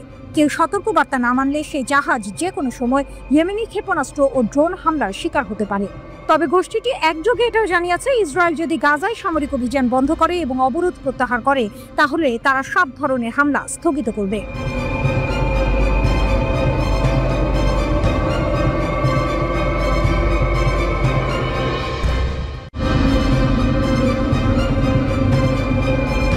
ইরান অদম্য এক জাতির অবিশ্বাস্য উত্থান। জানজান শহরের মঞ্চে দাঁড়িয়ে ইরানের রাষ্ট্রপতি মাসুদ পেজেশকিয়ান যখন বজ্রকণ্ঠে ঘোষণা করলেন কোনো শক্তি ঐক্যবদ্ধ ইরানকে নতজান করতে পারবে না, তখন যেন গোটা ইরানের আকাশ বাতাস এক নতুন আশার বার্তার অনুরণনে ভরে উঠল। এ শুধু কথার কথা নয়, এ হলো এক জাতির অদম্য স্পৃহা আর ইস্পাত কঠিন সংকল্পের প্রতিধ্বনি, যা সাম্প্রতিক এক শ্বাসরুদ্ধকর যুদ্ধের পর আরও একবার প্রমাণিত হলো। কে ভেবেছিল যে দেশটার উপর ইসরায়েল আর আমেরিকার যৌথ আগ্রাসন নেমে এসেছিল, সেই দেশই এত দ্রুত নিজেদের শক্তি ও সক্ষমতার এমন এক নজির স্থাপন করবে যা বিশ্বকে তাক লাগিয়ে দেবে?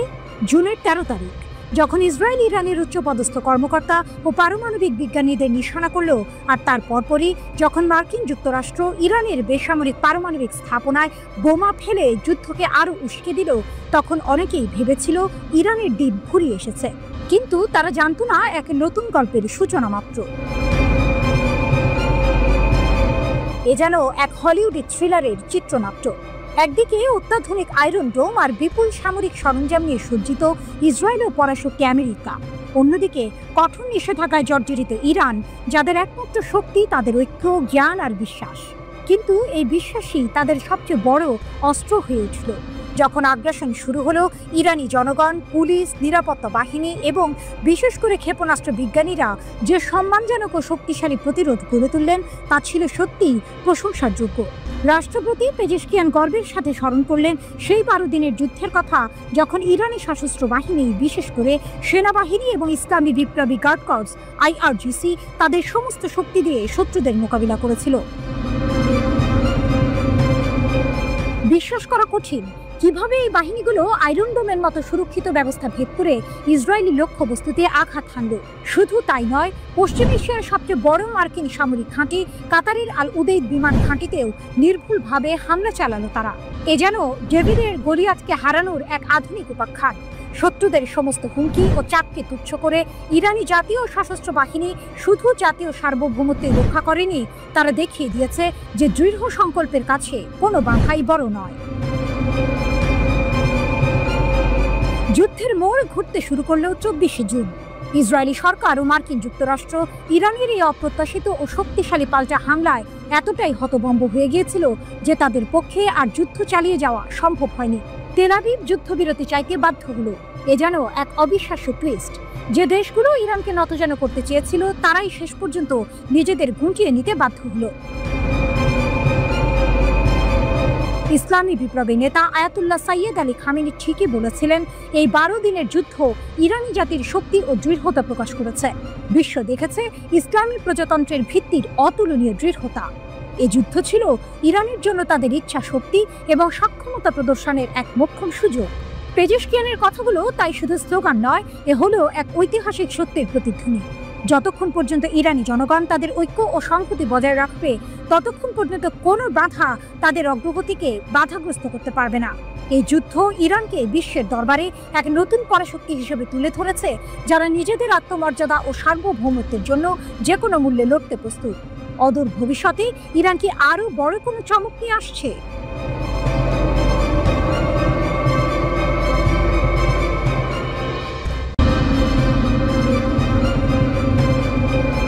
ইরান নেতানিয়াহুকে আতঙ্কিত করে তুলেছে। তার বাড়ির বাইরে ক্যামেরা স্থাপন করেছে। হত্যার চেষ্টার দাবির মধ্যে ইরানের একজন জ্যেষ্ঠ সংসদ সদস্যের বিশাল প্রকাশ। পেজেশকিয়ান আরাকচিকে হত্যার ষড়যন্ত্রের পর প্রতিশোধের প্রস্তুতি নিচ্ছে তেহরান। যুদ্ধ পুনরায় শুরু না হওয়ার জন্য নেতানিয়াহুকে ইরানের চূড়ান্ত সতর্কীকরণ। উত্তেজনার মধ্যে ইরান সর্বোচ্চ স্তরে ইসরায়েলের নিরাপত্তা লঙ্ঘন করেছে বলে দাবি করেছে। 12 দিনের যুদ্ধের 1 মাস পর একজন জ্যেষ্ঠ ইরানি আইন প্রণেতা ইসরায়েলি প্রধানমন্ত্রীকে ভয় দেখিয়ে একটি বার্তা দিয়েছেন। মোস্তফা জায়রি দাবি করেছেন যে ইরানি এজেন্টরা নেতানিয়াহুর বাড়ির বাইরে একটি ক্যামেরা স্থাপন করতে সক্ষম হয়েছে। ইরানি সংসদ সদস্যের বিস্ফোরক দাবিটি 29 জুলাই ইরান ইন্টারন্যাশনাল রিপোর্ট করেছে। জাইয়েরি ইরানি সংসদের জাতীয় নিরাপত্তা ও বৈদেশিক নীতি কমিটির সদস্য। একজন ইরানি সংসদ সদস্য দাবি করেছেন, ইসরায়েলি নেতানিয়াহুর বাড়ির সামনে একটি নিরাপত্তা ক্যামেরা স্থাপন করা হয়েছে। ইরান ইন্টারন্যাশনাল অনুসারে জায়নিস্টিক গ্যাং কম্পাউন্ডে কোনো গোপন স্থান বলে কিছু নেই, জাইরি বলেছেন। জাইরি একটি এক্স পোস্টে সতর্ক করে বলেছেন, ইরান এর আগে কখনো ইসরায়েলি প্রধানমন্ত্রী এত ঘনিষ্ঠ ছিল না। বেনিয়ামিন নেতানিয়াহুর বিরুদ্ধে কথিত হত্যা প্রচেষ্টার মাত্র কয়েকদিন পরেই এটি এসেছে। 23 জুলাই 70 বছর বয়সী একজন গুরুতর অসুস্থ কর্মীর বিরুদ্ধে ইসরায়েলি প্রধানমন্ত্রীকে হত্যার ষড়যন্ত্রের অভিযোগ আনা হয়েছে। ওই নারী কেন্দ্রীয় ইসরায়েলের বাসিন্দা এবং দীর্ঘদিন ধরে সরকার বিরোধী আন্দোলনের সঙ্গে যুক্ত বলে জানিয়েছে কর্তৃপক্ষ। পুলিশের মতে, অভিযুক্ত ওই নারী নেতানিয়াহুকে হত্যার জন্য নিজ হাতেই একটি বিস্ফোরক তৈরি করেছিলেন। পরিকল্পনা বাস্তবায়ন করতে তিনি আরও কয়েকজন সরকার বিরোধী কর্মীর সঙ্গে যোগাযোগ করে অস্ত্র সংগ্রহের চেষ্টা করেছিলেন। শুধু তাই নয়, নেতানিয়াহুর নিরাপত্তা ব্যবস্থা সম্পর্কেও তথ্য জানার চেষ্টা করেন তিনি। 28 জুলাই ইসরায়েলি মন্ত্রী ইসরায়েল কাটসের বিরুদ্ধেও একটি হত্যার ষড়যন্ত্রের কথা প্রকাশ করা হয়েছে। একজন ইসরায়েলি নাগরিক ইসরায়েল কাটসের বাড়ির কাছে একটি শক্তিশালী বোমা রেখেছিলেন বলে অভিযোগ করা হয়েছে।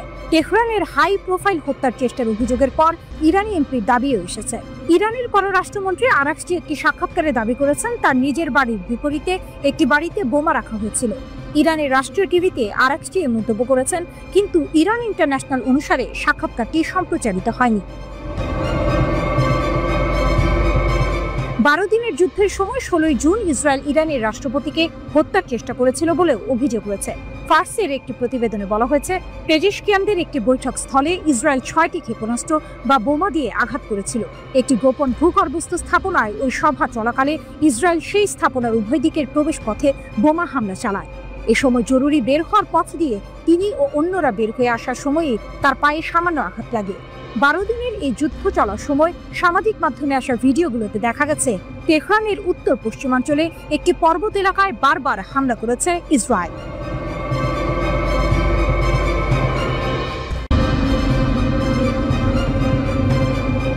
গাজায় যুদ্ধ না থামালে ফিলিস্তিনকে স্বাধীন রাষ্ট্র হিসেবে স্বীকৃতি দেবে যুক্তরাজ্য। যুক্তরাজ্যের প্রধানমন্ত্রী কিয়ার স্টারমার ঘোষণা দিয়েছেন যে যদি গাজায় যুদ্ধ না থামে তাহলে আগামী সেপ্টেম্বরের মধ্যে ফিলিস্তিনকে একটি স্বাধীন রাষ্ট্র হিসেবে স্বীকৃতি দেওয়া হবে। 29 জুলাই নিজের মন্ত্রী পরিষদের সঙ্গে এক জরুরি বৈঠকের পর তিনি এই সিদ্ধান্তের কথা জানান। ব্রিটিশ প্রধানমন্ত্রী বলেন, ইসরায়েলি সরকার যদি গাজার ভয়াবহ পরিস্থিতি নিরসনে কার্যকর পদক্ষেপ না নেয় এবং নির্দিষ্ট কিছু শর্ত পূরণ না করে, যার মধ্যে যুদ্ধবিরতি ও দীর্ঘমেয়াদী শান্তি প্রক্রিয়ার প্রতি অঙ্গীকার অন্তর্ভুক্ত, তাহলে এই স্বীকৃতি কার্যকর হবে। তিনি আরও উল্লেখ করেন যে যুক্তরাজ্যের মূল লক্ষ্য হল একটি স্বাধীন ফিলিস্তিন রাষ্ট্রের পাশে একটি নিরাপদ ইসরায়েল রাষ্ট্রের সহাবস্থান নিশ্চিত করা। এর আগে বিশ্বের প্রায় 139টি দেশ ফিলিস্তিনকে স্বাধীন রাষ্ট্র হিসেবে স্বীকৃতি দিয়েছে। ফ্রান্সও জাতিসংঘের সভায় ফিলিস্তিন রাষ্ট্রকে স্বীকৃতি দেওয়ার অঙ্গীকার করেছে।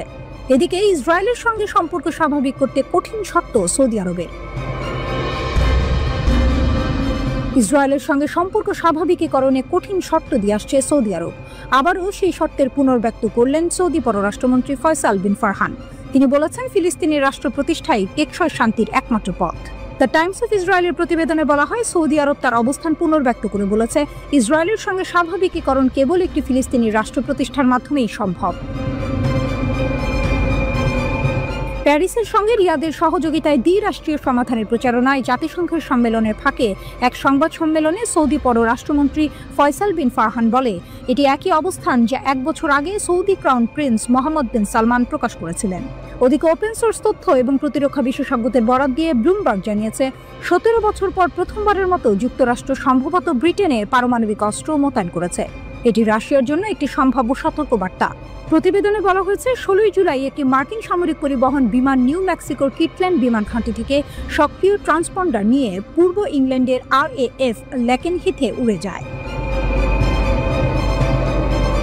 বেশ কয়েকজন প্রতিরক্ষা বিশ্লেষকের মতে বিমানটিতে B6112 থার্মোনিউক্লিয়ার বোমা বহন করা হয়েছিল বলে ধারণা করা হচ্ছে। এটি 2008 সালের পর যুক্তরাজ্যে প্রথম মার্কিন পারমাণবিক অস্ত্র মোতায়েনের ঘটনা। গত বছর ন্যাটোর প্রাক্তন মহাসচিব জেন্স স্টলটেনবার্গ বলেছিলেন, রাশিয়া ও চীনকে ঠেকাতে সামরিক জোটটি আরও পারমাণবিক অস্ত্র মোতায়েনের কথা বিবেচনা করছে। ক্রেমলিনের মুখপাত্র দিমিত্রি পেসকভ এই মন্তব্যকে আরেকটি উত্তেজনা বৃদ্ধি বলে বর্ণনা করেন। যুক্তরাজ্য থেকে তুরস্ক সবচেয়ে শক্তিশালী অপারমাণবিক বোমা উন্মোচন করেছে তুরস্ক। এর নাম গাজাব। ইস্তাম্বুলে অনুষ্ঠিত আন্তর্জাতিক প্রতিরক্ষা শিল্প মেলায় এটি উন্মোচন করা হয়। 2000 পাউন্ড বা প্রায় 970 কেজি ওজনের বোমাটি তৈরি করেছে তুরস্কের জাতীয় প্রতিরক্ষা মন্ত্রণালয়ের গবেষণা ও উন্নয়ন R&D কেন্দ্র। এক সরকারি কর্মকর্তা জানান, বোমাটি প্রতি মিটারে 10.16টি বিস্ফোরণ ঘটাতে পারে, যেখানে সাধারণত 3 মিটার ব্যবধানে একটি বিস্ফোরণ ঘটে। এতে এর বিধ্বংসী ক্ষমতা অনেক বেশি। এটি F-16 যুদ্ধ বিমান থেকে ফেলা হয়।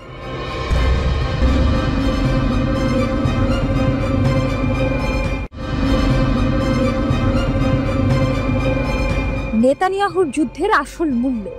গাজার পাশাপাশি ইসরায়েলি সেনারাও কি শেষ হচ্ছে না?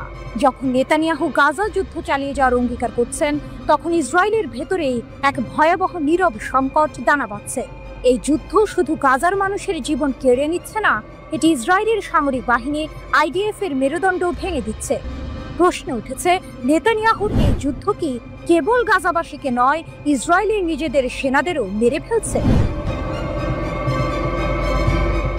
ইসরায়েলের অদৃশ্য গণহত্যা, হাজার হাজার সেনার মানসিক পতন, ইসরায়েলের যুদ্ধযন্ত্র যেন নিজেই নিজেকে গ্রাস করছে।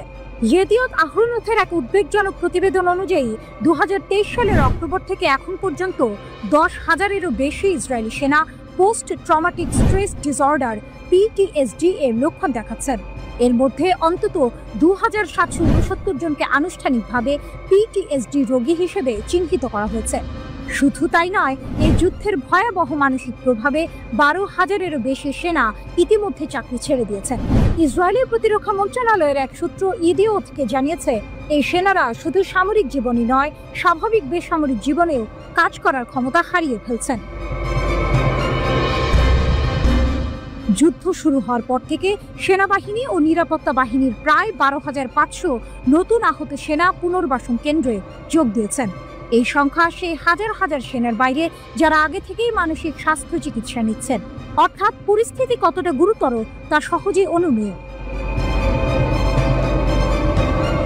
2026-এর মধ্যে 1 লাখ সেনা আহত ও অক্ষম হওয়ার আশঙ্কা। ইসরায়েলের প্রতিরক্ষা মন্ত্রণালয় যে পূর্বাভাস দিয়েছে তা রীতিমতো ভয়ঙ্কর। তাদের অনুমান 2026 সালের মাঝামাঝি নাগাদ 1 লক্ষ ইসরায়েলি সেনা আহত বা অক্ষম হয়ে পড়বেন। এর মধ্যে অর্ধেকেরও বেশি মানসিক সমস্যায় ভুগবেন বলে ধারণা করা হচ্ছে। প্রতিবেদনে স্পষ্ট করে সতর্ক করা হয়েছে, যুদ্ধ শেষ হওয়ার পর এই সংখ্যা কেবল বাড়বে। বিশেষজ্ঞরা বলছেন, যুদ্ধের ময়দানে সেনারা এক ধরনের মানসিক অনাক্রম্যতা উপভোগ করেন, কিন্তু বিপদটা আসে পরে। স্বাভাবিক জীবনে ফিরে আসার পর ভয়ঙ্কর স্মৃতিগুলো মাথা চাড়া দিয়ে ওঠে। প্রতিবেদনে জোর দিয়ে বলা হয়েছে, এই বিলম্বিত ট্রমা বা আঘাতের ফলে যুদ্ধ পরবর্তী সময়ে মারাত্মক সংকট তৈরি হয়, এমনকি যুদ্ধের বছরখানেক পরও এর প্রভাব দেখা যায়। সবচেয়ে মর্মান্তিক খবরটি হলো, IDF নিজেই নিশ্চিত করেছে যে গত 14 জুলাই মাত্র 10 দিনে 3 জন ইসরায়েলি সেনা আত্মহত্যা করেছেন। চ্যানেল 12-এর খবর অনুযায়ী 14 জুলাই নাহাল ব্রিগেডের একজন সেনা নিজের জীবন কেড়ে নেন। 10 জুলাই গাজা থেকে ফিরে আসা একজন গোলানি সেনা সদে তেইমান ঘাঁটিতে আত্মহত্যা করেন। ইসরায়েল হায়ুন জানিয়েছে, 2024 সালেই এই পর্যন্ত 21 জন সেনা আত্মহত্যা করেছেন। আর হারেজ এর তথ্য অনুযায়ী 2023 সালে গাজা যুদ্ধ শুরু হওয়ার পর থেকে যুদ্ধ সম্পর্কিত আত্মহত্যার সংখ্যা বেড়ে দাঁড়িয়েছে 42 জনে। এই পরিসংখ্যানগুলো কি ইসরায়েলি সমাজের প্রতি এক ভয়াবহ ইঙ্গিত দিচ্ছে? নেতানিয়াহু যখন যুদ্ধের ধারাবাহিকতা রক্ষার প্রতিশ্রুতি দিচ্ছেন, তখন তার নিজের সেনাবাহিনীর ভেতরেই এক অদৃশ্য ক্ষয় চলছে।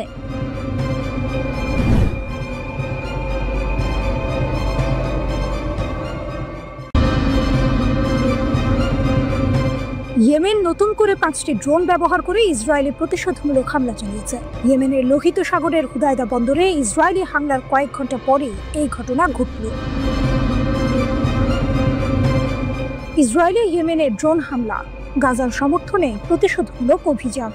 ইয়েমেনের সশস্ত্র বাহিনী 21 জুলাই 5টি ড্রোন ব্যবহার করে ইসরায়েল অধিকৃত অঞ্চলের গভীরে গুরুত্বপূর্ণ কৌশলগত স্থানে সফলভাবে হামলা চালিয়েছে। এর কয়েক ঘন্টা আগে ইয়েমেনের লোহিত সাগরের হুদায়দা বন্দরে হামলা চালানো হয়েছিল। ইয়েমেনি সামরিক বাহিনী এক বিবৃতিতে জানিয়েছে যে তাদের ড্রোন ইউনিট বেন গুরিয়ন বিমানবন্দর এবং ইয়াফা অঞ্চলের আরেকটি সামরিক লক্ষ্যবস্তু, সেই সাথে উম্মে আল রাশরাশ বা ইলাক বন্দর, রামন বিমানবন্দর এবং অধিকৃত ফিলিস্তিনের আশদোদ এলাকার একটি গুরুত্বপূর্ণ লক্ষ্যবস্তুকে লক্ষ্য করে এই গুণগত সামরিক অভিযান পরিচালনা করেছে। হামলার কারণ গাজায় ইসরায়েলের গণহত্যা ও হুদায়দা বন্দরে আক্রমণ। ইয়েমেন জানিয়েছে যে এই হামলা গাজার ফিলিস্তিনিদের বিরুদ্ধে ইসরায়েলের চলমান গণহত্যা যুদ্ধ এবং দিনের শুরুতে লোহিত সাগরের হুদায়দা বন্দরে ইয়েমেনে ইসরায়েলের সর্বশেষ হামলার প্রতিক্রিয়া হিসেবে চালানো হয়েছে। সামরিক বাহিনী বিবৃতিতে জোর দিয়ে বলেছে যে ইয়েমেনের এই অভিযান সফলভাবে তার লক্ষ্য অর্জন করেছে। ইয়েমেনের সশস্ত্র বাহিনী আবারও গেট দিয়ে বলেছে যে তারা যে কোনো শত্রুতাপূর্ণ আক্রমণের মুখোমুখি হতে প্রস্তুত। ইসরায়েলের লক্ষ্য হল নিপীড়িত ফিলিস্তিনি জনগণের প্রতি তাদের ধর্মীয়, নৈতিক এবং মানবিক দায়িত্ব পালন করা থেকে তাদের বিরত রাখা। গত কয়েক মাস ধরে ইয়েমেন এই দায়িত্ব পালন করে আসছে। বিবৃতিতে আরও নিশ্চিত করা হয়েছে যে ইয়েমেন ফিলিস্তিনিদের সমর্থন অব্যাহত রাখবে এবং তাদের সংগ্রামের সাথে অটল সংহতি প্রকাশ করে ইসরায়েলের বিরুদ্ধে সামরিক অভিযান চালাবে। ইয়েমেনি সামরিক বাহিনী সতর্ক করে দিয়েছে, গাজার বিরুদ্ধে আগ্রাসন বন্ধ না হলে এবং এর উপর আরোপিত অবরোধ তুলে না নেওয়া পর্যন্ত আমাদের অভিযান থামবে না। ইসরায়েলের উপর আক্রমণের তীব্রতা বৃদ্ধির সতর্কতা। 21 জুলাই ইয়েমেনের আনসারুল্লাহ প্রতিরোধ আন্দোলনের রাজনৈতিক ব্যুরোর জ্যেষ্ঠ সদস্য মোহাম্মদ আল বুখাইতি সতর্ক করে দিয়েছিল, ইসরায়েলি সরকার যদি ইয়েমেনের উপর আক্রমণ আরও তীব্র করে তবে দেশটি প্রতিশোধমূলক অভিযান আরও বাড়িয়ে দেবে। গাজা সংঘাত এবং ইয়েমেনের ভূমিকা। 2023 সালের অক্টোবরে গাজায় ইসরায়েলের গণহত্যা যুদ্ধ শুরু হওয়ার পর থেকে ইয়েমেনি বাহিনী যুদ্ধবিধ্বস্ত গাজাবাসীদের সমর্থনে অসংখ্য অভিযান চালিয়েছে। তারা অধিকৃত ফিলিস্তিনি অঞ্চল জুড়ে বিভিন্ন লক্ষ্যবস্তুতে আঘাত হেনেছে এবং অধিকৃত অঞ্চলের বন্দরের দিকে অগ্রসরমান ইসরায়েলি জাহাজ বা ইসরায়েল সংশ্লিষ্ট জাহাজগুলিতেও আক্রমণ চালিয়ে আসছে। গাজায় ইসরায়েলি সরকারের রক্তক্ষয়ী আক্রমণে এখন পর্যন্ত কমপক্ষে 59,029 জন ফিলিস্তিনি নিহত হয়েছেন, যাদের বেশিরভাগই নারী ও শিশু। এই হামলাগুলো ইঙ্গিত দেয় যে ইয়েমেন ফিলিস্তিনিদের সমর্থনে তাদের সামরিক কার্যক্রম চালিয়ে যেতে বদ্ধপরিকর এবং ইসরায়েলের আগ্রাসন বন্ধ না হওয়া পর্যন্ত তারা থামবে না।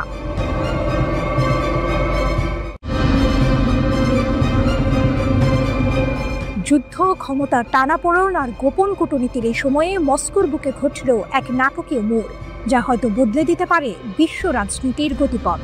ইরান ও রাশিয়া, দুই নায়ক যারা নিজেদের অস্তিত্বের লড়াইয়ে অবিচল, এক নতুন অধ্যায়ের সূচনা করলেন। মস্কোর মঞ্চে দুই নায়ক, প্রতিরক্ষা সহযোগিতার নতুন সমীকরণ। 21 জুলাই মস্কোর সুরক্ষিত কক্ষগুলোতে এক ঐতিহাসিক বৈঠক অনুষ্ঠিত হলো, যেখানে রাশিয়া এবং ইরানের প্রতিরক্ষা মন্ত্রীরা সামরিক সহযোগিতার এক নতুন দিগন্ত উন্মোচন করলেন। এই দুই রাষ্ট্র, যারা পশ্চিমা শক্তির কঠোর নিষেধাজ্ঞার মুখেও নিজেদের অবস্থান ধরে রেখেছে, এবার আরও দৃঢ়ভাবে কাঁধে কাঁধ মেলালো। রাশিয়ার প্রতিরক্ষা মন্ত্রী আন্দ্রেই বেলোজভ এবং ইরানের প্রতিরক্ষা মন্ত্রী আজিজ নাসিরজাদে এর এই বৈঠক ছিল দুই দেশের মধ্যে কৌশলগত সম্পর্ক আরও গভীর করার চলমান প্রচেষ্টার অংশ। ইরানের রাষ্ট্রদূত কাজেম জালালি গর্বের সাথে ঘোষণা করলেন, এই বৈঠকের বিষয় ছিল সামরিক এবং প্রতিরক্ষা ক্ষেত্রে দ্বিপাক্ষিক সহযোগিতা জোরদার করা।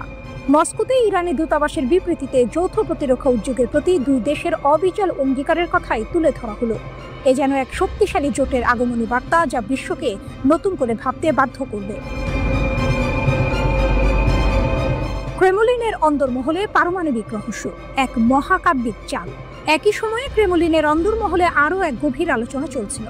রাশিয়ার প্রেসিডেন্ট ভ্লাদিমির পুতিন ক্রেমলিনে ইরানের শীর্ষ নেতা সাইয়েদ আলী খামেনির সিনিয়র উপদেষ্টা আলী লারিজানিকে স্বাগত জানান। এই বৈঠক কেবল আঞ্চলিক পরিস্থিতি নিয়ে আলোচনা ছিল না, এর কেন্দ্রবিন্দুতে ছিল ইরানের পারমাণবিক ফাইল। ক্রেমলিনের মুখপাত্র দিমিত্রি পেসকভ জানান, লারিজানি মধ্যপ্রাচ্যের ক্রমবর্ধমান পরিস্থিতি এবং ইরানের পারমাণবিক কর্মসূচির সর্বশেষ আপডেট পুতিনের কাছে তুলে ধরেছেন। ক্রমবর্ধমান আঞ্চলিক উত্তেজনার মধ্যে এই কূটনৈতিক যোগাযোগ বিশ্বকে এক বড় প্রশ্নের সামনে দাঁড় করিয়েছে। রাশিয়া কি কেবল স্থিতিশীলতা চাইছে, নাকি ইরানের পারমাণবিক সক্ষমতাকে আরও শক্তিশালী করার পেছনে তার কোন উদ্দেশ্য রয়েছে? রাশিয়ার পক্ষ থেকে রাজনৈতিক সমাধানের কথা বলা হলেও পশ্চিমাদের ভয়ের আড়ালে লুকানো থাকতে পারে এক গভীর কৌশল। যখন পশ্চিমা বিশ্ব ইরানের পারমাণবিক কর্মসূচির হ্রাস টানার চেষ্টা করছে, তখন রাশিয়ার এই ঘনিষ্ঠতা এক নতুন বার্তা দিচ্ছে। লারিজানি যখন পুতিনের কাছে পারমাণবিক কর্মসূচির আপডেট দিচ্ছিলেন, তখন কি শুধু তথ্যের আদান প্রদান হচ্ছিল, নাকি রাশিয়া এবং ইরানের দুই নায়ক এমন কোনো গোপন চুক্তিতে আবদ্ধ হচ্ছিলেন যা পারমাণবিক প্রযুক্তি বা সামরিক সহায়তার বিনিময়ে বিশ্বমঞ্চে তাদের ক্ষমতাকে আরও কয়েকগুণ বাড়িয়ে দেবে? এই বৈঠকগুলো কি কেবল কূটনৈতিক প্রথা মেনে চলা আনুষ্ঠানিকতা ছিল, নাকি এটি ছিল পশ্চিমা বিশ্বের ওপর চাপ সৃষ্টির এক মহাকাব্যিক চাল? যদি সত্যি ইরান এবং রাশিয়ার মধ্যে পারমাণবিক প্রযুক্তি বা উন্নত সামরিক সরঞ্জাম বিনিময়ের কোনো গোপন চুক্তি হয়ে থাকে, তাহলে তা মধ্যপ্রাচ্য এবং বিশ্বের ক্ষমতার ভারসাম্যে এক ভূমিকম্প ঘটাবে। এই দুই নায়কের পদক্ষেপ, যারা একদিকে নিজেদের প্রতিরক্ষা জোরদার করছেন, অন্যদিকে পশ্চিমা আধিপত্যকে চ্যালেঞ্জ জানাচ্ছেন, বিশ্বকে এক নতুন স্নায়ু যুদ্ধের দিকে ঠেলে দিতে পারে। এই নাটকীয় মোড় কি বিশ্বকে এক নতুন ভূ রাজনৈতিক লড়াইয়ের দিকে নিয়ে যাচ্ছে, নাকি এটি কেবল নিজেদের আত্মরক্ষার এক দৃঢ় প্রচেষ্টা?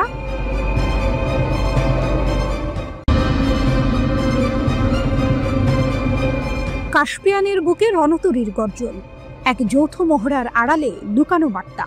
কাস্পিয়ান সাগরের শান্ত জলরাশি হঠাৎই অশান্ত হয়ে উঠেছে। দিগন্তে ঘনিয়ে আসছে মেঘ, আর সেই মেঘের আড়াল থেকে ভেসে আসছে রণতরীর গর্জন। এ কোনো সাধারণ সামরিক মহড়া নয়, এজন্য এক ভূ রাজনৈতিক দাবা খেলার নতুন চাল, যেখানে পুতিন আর খামেনি এক টেবিলে বসেছেন, আর তাদের প্রতিপক্ষ হিসেবে চোখের সামনে ভেসে উঠেছে ইসরায়েল ও যুক্তরাষ্ট্রের তীক্ষ্ণ দৃষ্টি। একসাথে নিরাপদ ও সুরক্ষিত কাস্পিয়ান সাগরের জন্য লুকিয়ে আছে এক গভীর বার্তা, এক নীরব যুদ্ধ ঘোষণার ইঙ্গিত নয় কি? ছবিটা শুরু হয় ইরানের আমজালি বন্দরে। ভোরের আবছা আলোয় ভেসে আসে এক বিশাল আকৃতির রাশিয়ান যুদ্ধ জাহাজ। ধীর গতিতে কিন্তু নিশ্চিত পদক্ষেপে সেটি নোঙর করে নির্ধারিত মহড়া অঞ্চলে। জাহাজের গা থেকে ঠিকরে পড়ছে ভোরের সূর্যের আলো, আর তার উপস্থিতি জানান দিচ্ছে এক নতুন অধ্যায়ের সূচনা। ইরানের ইসলামী প্রজাতন্ত্রের নৌবাহিনীর উত্তর নৌবহরের আয়োজনে 3 দিনের এক মহাযুদ্ধের মহড়া। প্রেস টিভির খবর অনুযায়ী ইরান এই মহড়ায় তাদের নৌ প্রতিরক্ষা ব্যবস্থার সম্পূর্ণ সক্ষমতা প্রদর্শন করবে। এ যেন এক নীরব চ্যালেঞ্জ ছুড়ে দেওয়া হয়েছে বিশ্ব শক্তির প্রতি। উপস্থিত ছিলেন কাস্পিয়ান উপকূলীয় অন্যান্য রাষ্ট্রের সামরিক পর্যবেক্ষকরাও। তাদের চোখ ছিল তীক্ষ্ণ, কান ছিল সজাগ। প্রতিটি রণতরীর নড়াচড়া, প্রতিটি যুদ্ধ কৌশল যেন তাদের মস্তিষ্কে নতুন কোনো নকশা এঁকে দিচ্ছিল। তারা কি দেখতে পাচ্ছিলেন এক নতুন জোটের জন্ম হচ্ছে, যা বিশ্ব ক্ষমতার ভারসাম্যে বড় ধরনের পরিবর্তন আনবে? এই মহড়া এমন এক সময়ে অনুষ্ঠিত হচ্ছে যখন যুক্তরাষ্ট্র এবং ইসরায়েলের সাথে ইরানের দ্বন্দ্ব তীব্র থেকে তীব্রতর হচ্ছে। পারমাণবিক কর্মসূচির অগ্রগতি নিয়ে ইরানকে চেপে ধরেছে পশ্চিমা বিশ্ব। একের পর এক নিষেধাজ্ঞা, কড়া হুঁশিয়ারি, সবকিছুই যেন ইরানকে এক কোণঠাসা অবস্থায় ফেলে দিয়েছে। কিন্তু ইরান হার মানার পাত্র নয়। এর প্রতিক্রিয়ায় তারা হাত বাড়িয়েছে তাদের পুরনো মিত্র রাশিয়ার দিকে। মস্কোতে ঘটে যাওয়া একটি আকস্মিক বৈঠক যেন এই নাটকের কেন্দ্রবিন্দুতে পরিণত হয়েছে। ইরানের সর্বোচ্চ নেতার একজন শীর্ষ উপদেষ্টা মস্কো উড়ে গিয়েছিলেন রাশিয়ার রাষ্ট্রপতির সাথে দেখা করতে। অ্যাসোসিয়েটেড প্রেসের খবরে বলা হয়েছে, এই বৈঠকের মূল বিষয় ছিল তেহরানের পারমাণবিক কর্মসূচি। এই হঠাৎ করে ঘটে যাওয়া বৈঠকটি যেন এক শীতল যুদ্ধের আভাস দিচ্ছিল, যেখানে পুরনো বন্ধুত্বের সুতো ধরে নতুন করে জোট বাঁধা হচ্ছে। এই বৈঠকটি কেবল পারমাণবিক কর্মসূচি নিয়ে আলোচনার জন্য ছিল, নাকি এর আড়ালে লুকিয়ে ছিল আরো বড় কোনো পরিকল্পনা? কাস্পিয়ানের বুকে রাশিয়ান যুদ্ধজাহাজের উপস্থিতি, ইরানের সামরিক সক্ষমতার প্রদর্শন, আর পশ্চিমাদের সাথে ইরানের তীব্র দ্বন্দ্ব, সবকিছু মিলে এক বিস্ফোরক পরিস্থিতি তৈরি হয়েছে। এই মহড়া কি কেবল সামরিক শক্তি প্রদর্শনের একটি ধাপ, নাকি এটি ইসরায়েল ও যুক্তরাষ্ট্রের প্রতি এক নীরব সতর্কবার্তা? পুতিন ও খামেনির এই যৌথ পদক্ষেপকে প্রমাণ করে যে তারা পশ্চিমাদের চাপ মোকাবেলায় একজোট হয়েছেন। প্রশ্ন হলো, এই সামরিক মহড়া কি মধ্যপ্রাচ্যে নতুন কোনো সংঘাতের জন্ম দেবে, নাকি এটি কেবল একটি কূটনৈতিক চাল যা ইরানকে পারমাণবিক কর্মসূচিতে আরও বেশি স্বাধীনতা দেবে? কাস্পিয়ান সাগরের বুকে রণতরীর এই গর্জন কি শুধুই একটি শব্দ, নাকি এটি আসন্ন এক ঝড়ের পূর্বাভাস? এই মহড়ার পর বিশ্ব রাজনীতি কোন দিকে মন নেবে তা জানতে হলে আমাদের চোখ রাখতে হবে কাস্পিয়ানের জলরাশির দিকে, যেখানে ক্ষমতার এক নতুন খেলা শুরু হয়েছে।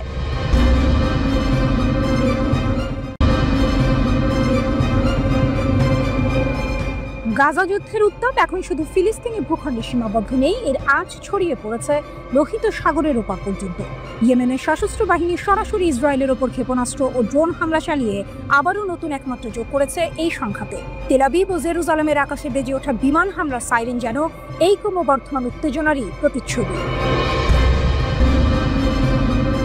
22 জুলাই ভোরে ইসরায়েলের বৃহত্তম শহর তেল আবিব, জেরুজালেম এবং মধ্য ইসরায়েলের বিস্তীর্ণ অঞ্চলে বেজে ওঠে বিমান হামলার সাইরেন। আতঙ্ক ছড়িয়ে পড়ে সাধারণ মানুষের মধ্যে। মানুষ ছুটে যায় নিরাপদ আশ্রয়ের খুঁজে। ইসরায়েলের সামরিক বাহিনী আইডিএফ দ্রুত জানিয়েছে, ইয়েমেন থেকে ছোড়া একটি ব্যালিস্টিক ক্ষেপণাস্ত্রকে তাদের বিমান প্রতিরক্ষা ব্যবস্থা সফলভাবে প্রতিহত করেছে। আইডিএফ এর বিবৃতি ছিল সংক্ষিপ্ত কিন্তু স্পষ্ট। প্রোটোকল অনুসারে সতর্কতা সক্রিয় করা হয়েছিল এবং ক্ষেপণাস্ত্রটি ইয়েমেন থেকে ছোড়া হয়েছিল এবং সফলভাবে বাধা দেওয়া হয়েছিল। আপাত দৃষ্টিতে মনে হতে পারে এটি একটি নিয়মিত ঘটনা, কিন্তু এর পেছনের প্রেক্ষাপট অনেকটাই ভিন্ন। এই হামলার পরপরই ইয়েমেনি সশস্ত্র বাহিনী এর দায় স্বীকার করে জানিয়েছে, ইসরায়েলি হামলার প্রতিশোধ হিসেবেই তারা তেল আবিবের গুরুত্বপূর্ণ বেন গুরিয়ন বিমানবন্দরকে লক্ষ্য করে এই হামলা চালিয়েছে। যদিও এই হামলায় তাৎক্ষণিকভাবে কোনো হতাহত বা বড় ধরনের ক্ষয়ক্ষতির খবর পাওয়া যায়নি, তবে বেন গুরিয়ন বিমানবন্দরের কার্যক্রম সাময়িকভাবে ব্যাহত হয়, যা টাইমস অফ ইসরায়েলের প্রতিবেদনেও নিশ্চিত করা হয়েছে। পরে অবশ্য বিমানবন্দর পুনরায় চালু হয়। প্রতিশোধের আগুন হুদাইদা থেকে তেল আবিব পর্যন্ত ইয়েমেনি সশস্ত্র বাহিনীর এই ক্ষেপণাস্ত্র হামলা কোনো বিচ্ছিন্ন ঘটনা নয়। এর ঠিক 24 ঘন্টা আগে 21 জুলাই ইসরায়েলি বিমান বাহিনী ইয়েমেনের হুদাইদা বন্দরে ড্রোন হামলা চালিয়েছিল। ইসরায়েল দাবি করে এই হামলায় ইয়েমেনি সশস্ত্র বাহিনীর সামরিক অবকাঠামো লক্ষ্য করা হয়েছে এবং তারা পূর্ববর্তী আইডিএফ হামলায় ক্ষতিগ্রস্ত স্থানগুলো পুনর্নির্মাণের চেষ্টা করছিল। অর্থাৎ ইসরায়েল ইয়েমেনের সশস্ত্র বাহিনীর সামরিক সক্ষমতা কমাতে চেয়েছিল, কিন্তু এর ফল হয়েছে উল্টো। ইসরায়েলি হামলার জবাব দিতে হুথিরা 24 ঘন্টারও কম সময়ে দূরপাল্লার ক্ষেপণাস্ত্র এবং একাধিক ড্রোন হামলা চালায় ইসরায়েলের উপর। প্রতিবেদন অনুযায়ী এই ক্ষেপণাস্ত্রগুলো 1800 কিলোমিটার দূর থেকে নিক্ষেপ করা হয়েছিল, যা ইসরায়েলের অধিকাংশ অঞ্চলে সাইরেন বাজাতে বাধ্য করে। 21 জুলাইও ইসরায়েলি আকাশসীমায় প্রবেশের আগে ইয়েমেনি ড্রোনগুলোকে বাধা দেওয়া হয়েছিল বলে ইসরায়েল জানায়। টাইমস অফ ইসরায়েলের তথ্য অনুযায়ী 18 মার্চ থেকে ইয়েমেনি সশস্ত্র বাহিনী ইসরায়েলের 63টি ব্যালিস্টিক ক্ষেপণাস্ত্র নিক্ষেপ করেছে। এই সংখ্যাটি কেবল একটি পরিসংখ্যান নয়, এটি মধ্যপ্রাচ্যে ক্ষমতার নতুন সমীকরণের ইঙ্গিত। ইয়েমেনিরা খোলাখুলিভাবে ঘোষণা করেছে যে গাজায় চলমান যুদ্ধের সমর্থনে তারা এই হামলা চালাচ্ছে এবং যুদ্ধ শেষ না হওয়া পর্যন্ত তাদের হামলা অব্যাহত থাকবে। ইয়েমেনের এই গোষ্ঠী ইরান সমর্থিত এবং ইসরায়েল ও যুক্তরাষ্ট্রের সঙ্গে ইরানের ক্রমবর্ধমান উত্তেজনা এই হামলায় একটি নতুন মাত্রা যোগ করেছে।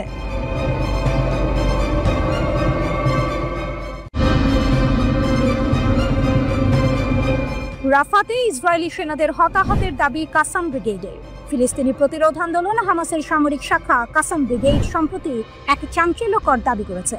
তাদের বিবৃতি অনুযায়ী দক্ষিণ গাজা উপত্যকার রাফার পূর্ব দিকে পরিচালিত বেশ কয়েকটি সামরিক অভিযানে কমপক্ষে 25 জন ইসরায়েলি সৈন্য নিহত বা আহত হয়েছে। এই ঘটনাগুলো সাম্প্রতিক দিনগুলিতে ঘটেছে বলে তারা জানিয়েছে। কাসাম ব্রিগেড একটি বিস্তারিত বিবৃতি প্রকাশ করে জানায় যে তাদের যোদ্ধারা 22 জুলাই রাফার পূর্ব দিকের মাশরু জংশন এলাকায় একটি সামরিক অভিযান পরিচালনা করেছে।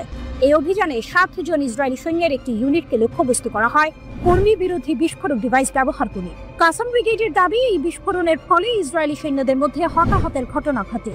বিবৃতিতে আরও বলা হয়েছে যে এই হতাহতদের সরিয়ে নেওয়ার জন্য ইসরায়েলি হেলিকপ্টার মোতায়েন করা হয়েছিল।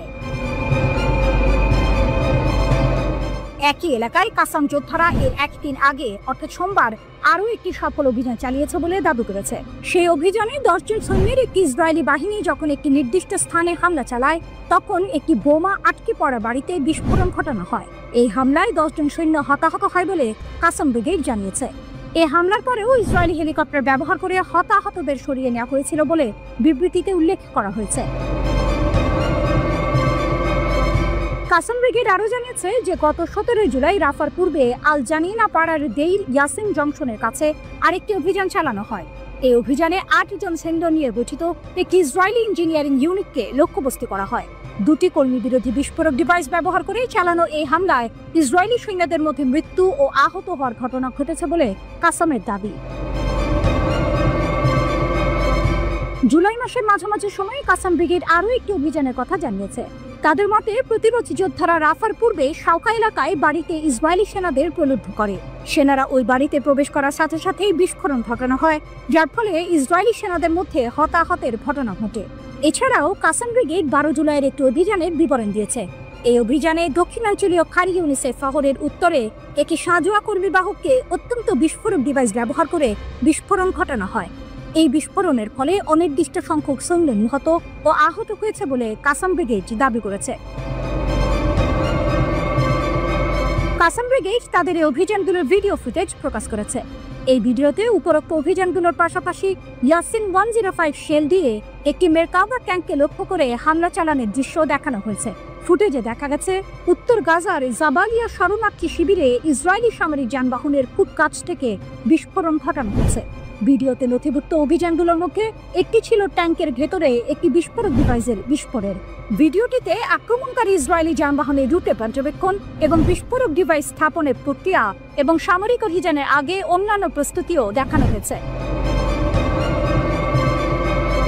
গাজার স্বাস্থ্য মন্ত্রণালয়ের অনুমান অনুসারে 2023 সালের অক্টোবর থেকে ইসরায়েল গাজায় কমপক্ষে 59,219 জন ফিলিস্তিনিকে হত্যা করেছে, যাদের বেশিরভাগই নারী ও শিশু। এই পরিসংখ্যান চলমান সংঘাতের ভয়াবহতা তুলে ধরে।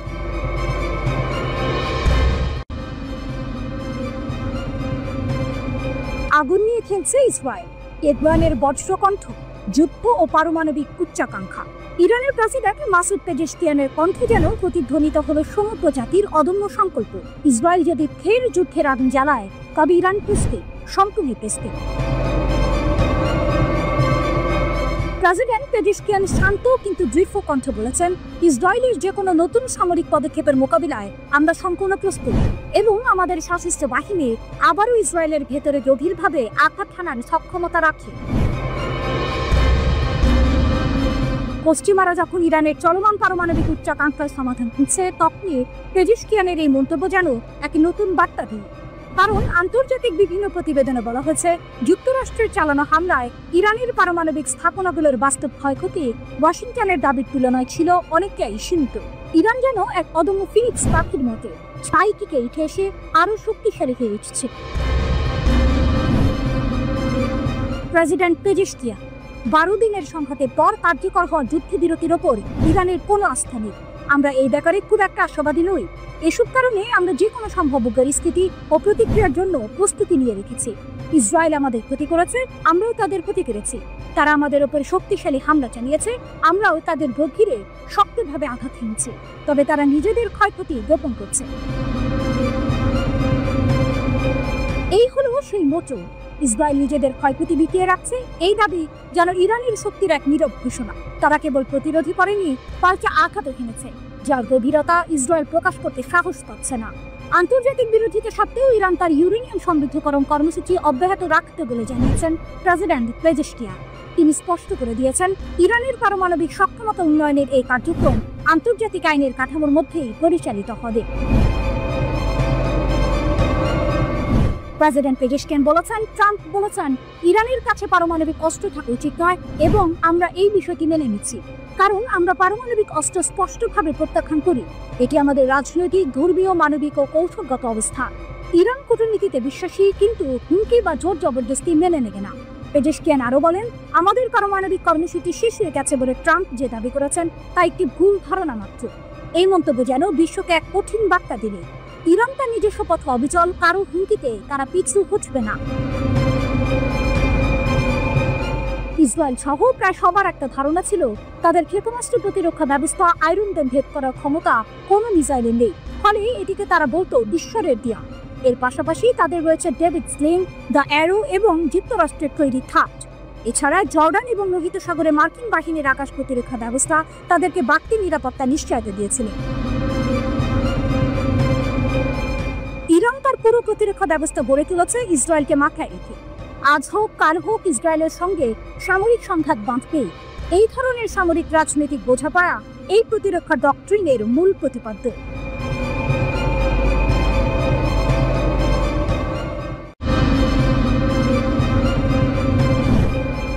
শুধু পারমাণবিক নয়, ইসরায়েলের জন্য খামেনির নতুন হুঁশিয়ারি। মিসাইল সংকটে আমেরিকা, ইরান কি যুদ্ধের ঢোল বাজাচ্ছে আরো জোরে? মধ্য মধ্যপ্রাচ্যের আকাশ জুড়ে এখন কেবলই চাপা উত্তেজনা। একদিকে ইসরায়েল এবং যুক্তরাষ্ট্রের কঠোর হুঁশিয়ারি, অন্যদিকে ইরানও তার সামরিক সক্ষমতা বাড়ানোর ঘোষণা দিচ্ছে। এই টানটান পরিস্থিতির মাঝেই ইরানের সর্বোচ্চ নেতা আয়াতুল্লাহ আলী খামেনি ইসরায়েলের বিরুদ্ধে এক নতুন হুমকি দিয়েছেন। তার এই ঘোষণার সময়টি বিশেষভাবে তাৎপর্যপূর্ণ, কারণ ওয়াল স্ট্রিট জার্নাল সহ বিভিন্ন গণমাধ্যম দাবি করছে মার্কিন যুক্তরাষ্ট্রের ক্ষেপণাস্ত্র মজুদে নাকি মারাত্মক সংকট দেখা দিয়েছে। তাহলে কি ইরান এই দুর্বলতার সুযোগ নিয়ে যুদ্ধের দামামা আরও জোরে সোরে বাজাতে চাইছে? খামেনির অগ্নিঝরা ঘোষণা। 25শে জুলাই ইসরায়েলের 13ই জুনের হামলার 40 দিন উপলক্ষে এক বিবৃতিতে খামেনি তার কঠোর মনোভাব প্রকাশ করেন। এই হামলায় ইরানের বেশ কয়েকজন সামরিক কমান্ডার ও পারমাণবিক বিজ্ঞানী শহীদ হয়েছিলেন। খামেনি এই হামলাকে দুষ্ট ও অপরাধী ইহুদিবাদী শাসক গোষ্ঠীর কাজ বলে অভিহিত করেছেন। তার কথায় ছিল শোক, কিন্তু তার চেয়েও বেশি ছিল প্রতিজ্ঞা। তিনি বলেছেন, বোকা অদূরদর্শী শত্রু তার লক্ষ্য অর্জনে ব্যর্থ হয়েছে। এর চেয়েও বড় কথা, তিনি অঙ্গীকার করেছেন যে ভবিষ্যৎ দেখাবে যে আমাদের সামরিক এবং বৈজ্ঞানিক অগ্রগতি উভয় স্রষ্টার ইচ্ছায় আগের চেয়ে আরও বেশি গতিতে এগিয়ে যাবে। খামেনির এই দৃঢ় ঘোষণা ইঙ্গিত দিচ্ছে যে ইরান কেবল পারমাণবিক কর্মসূচিতেই নয়, সামগ্রিক সামরিক শক্তি বৃদ্ধিতেও মনোযোগ দেবে। তার মতে, ইরানের শত্রুরা ঠান্ডা লোহার উপর হাতুড়ি মারছে, তবে ইরান দিন দিন শক্তিশালী হয়ে উঠবে।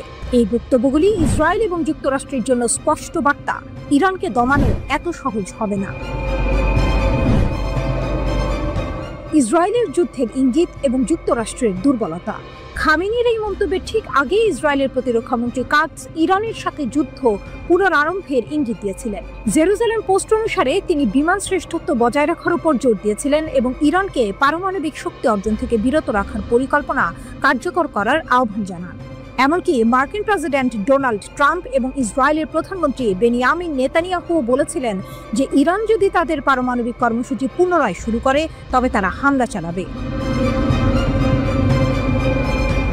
কিন্তু গল্পের টুইস্ট এখানেই। এইসব যুদ্ধংদেহী মনোভাবের মধ্যেই একটি চাঞ্চল্যকর তথ্য সামনে এসেছে। এক্সিওসের এক রিপোর্টে বলা হয়েছে, ইসরায়েল ইরান যুদ্ধের পর যুক্তরাষ্ট্র এবং ইসরায়েলের ক্ষেপণাস্ত্র বিরোধী ব্যবস্থা যেমন প্যাট্রিয়ট এবং থার্ড মজুদে মারাত্মক ঘাটতি দেখা দিয়েছে। প্রতিবেদনে আরও উল্লেখ করা হয়েছে, ইরানি ক্ষেপণাস্ত্র প্রতিরোধে মার্কিন ও ইসরায়েলের প্রতিরক্ষা ব্যবস্থাগুলো ব্যর্থ হয়েছিল, যার ফলে ইসরায়েলে প্রায় 2 ডজন মানুষ নিহত হয় এবং সামরিক স্থাপনা ও বাসস্থান ধ্বংস হয়। এই পরিস্থিতি মধ্যপ্রাচ্যের ক্ষমতার ভারসাম্যে এক নতুন সমীকরণ তৈরি করছে। একদিকে ইরান তার সামরিক এবং পারমাণবিক সক্ষমতা বাড়ানোর দৃঢ় সংকল্প দেখাচ্ছে, অন্যদিকে ইসরায়েল এবং যুক্তরাষ্ট্র তাদের সামরিক শক্তিতে একটি অপ্রত্যাশিত দুর্বলতার মুখোমুখি হচ্ছে। মার্কিন ক্ষেপণাস্ত্রের এই ঘাটতি কি ইরানকে আরও সাহসী করে তুলবে?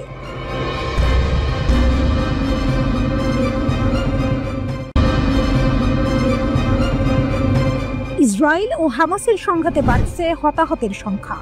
গাজায় সংঘাত মারাত্মক আকার ধারণ করেছে। হামাস আক্রমণাত্মক ও প্রতিরোধমূলক উভয় হামলা বাড়িয়ে দিয়েছে। এর ফলে ইসরায়েলি প্রতিরক্ষা বাহিনী আইডিএফ জানিয়েছে, শুধু জুলাই মাসেই তাদের 16 জন সৈন্য নিহত হয়েছে।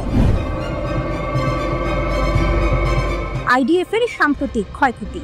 নিহতদের মধ্যে রয়েছেন সার্জেন্ট মেজর অবসরপ্রাপ্ত বেতজালেল ইয়েহোশুয়া মোজবাচার, যিনি 749তম কমব্যাট ইঞ্জিনিয়ারিং ব্যাটালিয়নের একজন যুদ্ধ প্রকৌশলী ছিলেন। গত 19 জুলাই গাজার খান ইউনিসে তার হামভিতে রাস্তার পাশে বোমা হামলায় গুরুতর আহত হওয়ার পর তিনি মারা যান।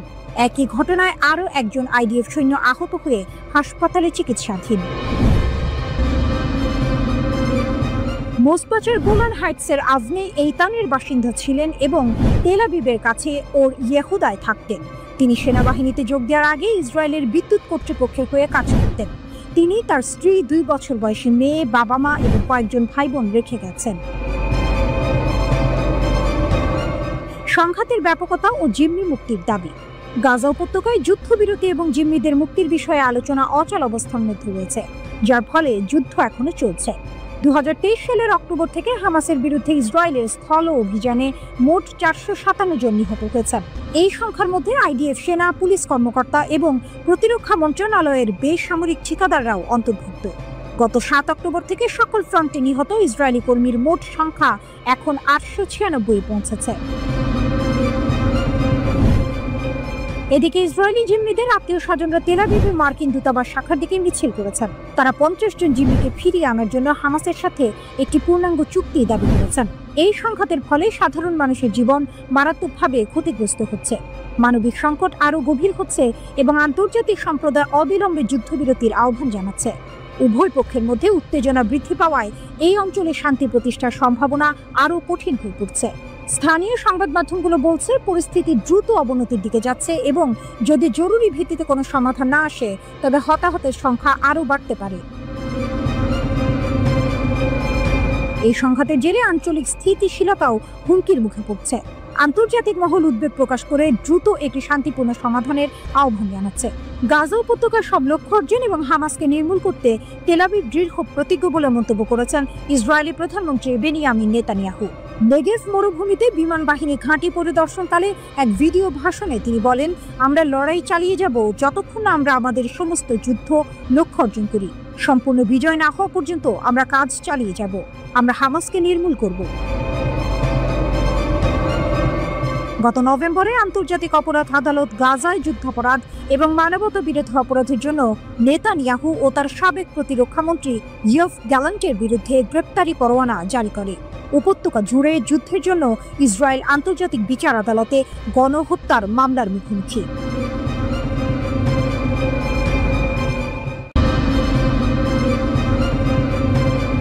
গভীর সমুদ্রে রাশিয়ার পারমাণবিক বজ্রধ্বনি, প্রশান্ত মহাসাগরের বরফ শীতল আর্কটিক থেকে বাল্টিক সাগরের অস্থির জলরাশি, এমনকি কাস্পিয়ান সাগরের শান্ত বুকেও এক অভূতপূর্ব সামরিক মহড়ায় গর্জে উঠেছে রাশিয়ার নৌশক্তি। বিশ্বজুড়ে ছড়িয়ে পড়ছে ভ্লাদিমির পুতিনের নতুন নৌকৌশলের পদধ্বনি, যা প্রথমবারের মতো উন্মোচন করা হয়েছে। কিন্তু এই বিশাল মহড়ার আসল উদ্দেশ্য কি? শুধুই কি সামরিক প্রস্তুতি, নাকি এর পেছনে লুকিয়ে আছে আরও গভীর কোনো পরিকল্পনা? রাশিয়ার নৌবাহিনী জুলাই স্টর্ম নামক এক বিশাল যুদ্ধ মহড়া শুরু করেছে। এই মহড়া নেতৃত্ব দিচ্ছেন অ্যাডমিরাল মোইসেয়েভ। এর আওতায় প্রশান্ত মহাসাগর, আর্কটিক, বাল্টিক এবং কাস্পিয়ান সাগরের অপারেশনাল জোনগুলোতেও একযোগে চলছে স্থল, সমুদ্র ও বিমান ইউনিটের সম্মিলিত প্রশিক্ষণ। মহড়ার দৃশ্যগুলো যেন হলিউডের অ্যাকশন সিনেমাকেও হার মানায়। আভাচা উপসাগরে অ্যান্টি সাবমেরিন জাহাজগুলো কামান দাগছে, আর কাস্পিয়ান সাগরে ক্ষেপণাস্ত্রবাহী জাহাজগুলো নিখুঁতভাবে লক্ষ্যবস্তু ধ্বংস করছে। মুরমানস্ক অঞ্চলের নর্দার্ন ফ্লিটের যুদ্ধ বিমানগুলো শত্রুর কাল্পনিক লক্ষ্যবস্তুতে বিমান হামলা চালাচ্ছে। এমনকি নৌ বিমান বাহিনীকে দূরপাল্লার ড্রোন শনাক্ত ও ধ্বংস করার দায়িত্ব দেওয়া হয়েছে। হেলিকপ্টারগুলো উদ্ধার অভিযান এবং ডুবোজাহাজ বিরোধী কার্যক্রমে অংশ নিচ্ছে।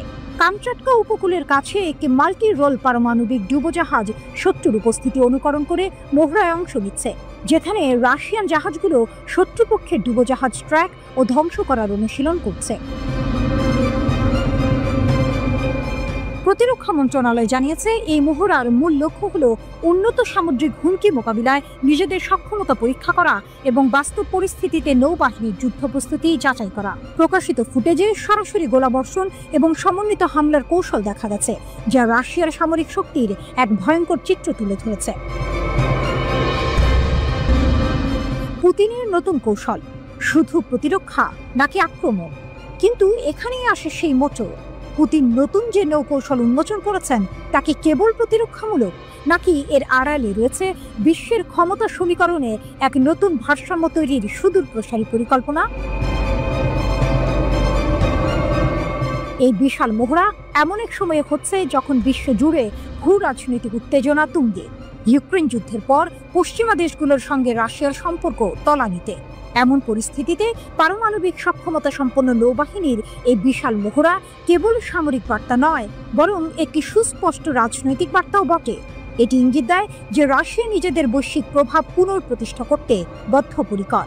বিশেষ করে আর্কটিক অঞ্চলে রাশিয়ার ক্রমবর্ধমান সামরিক উপস্থিতি নতুন করে ভূ রাজনৈতিক বিতর্ক সৃষ্টি করেছে, যেখানে প্রাকৃতিক সম্পদ এবং নতুন নৌ রুটের নিয়ন্ত্রণ নিয়ে বিশ্ব জুড়ে প্রতিযোগিতা বাড়ছে।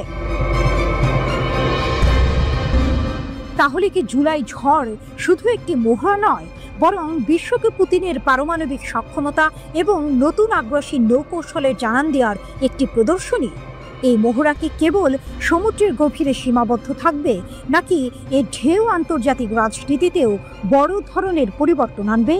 সেটাই এখন দেখার বিষয়।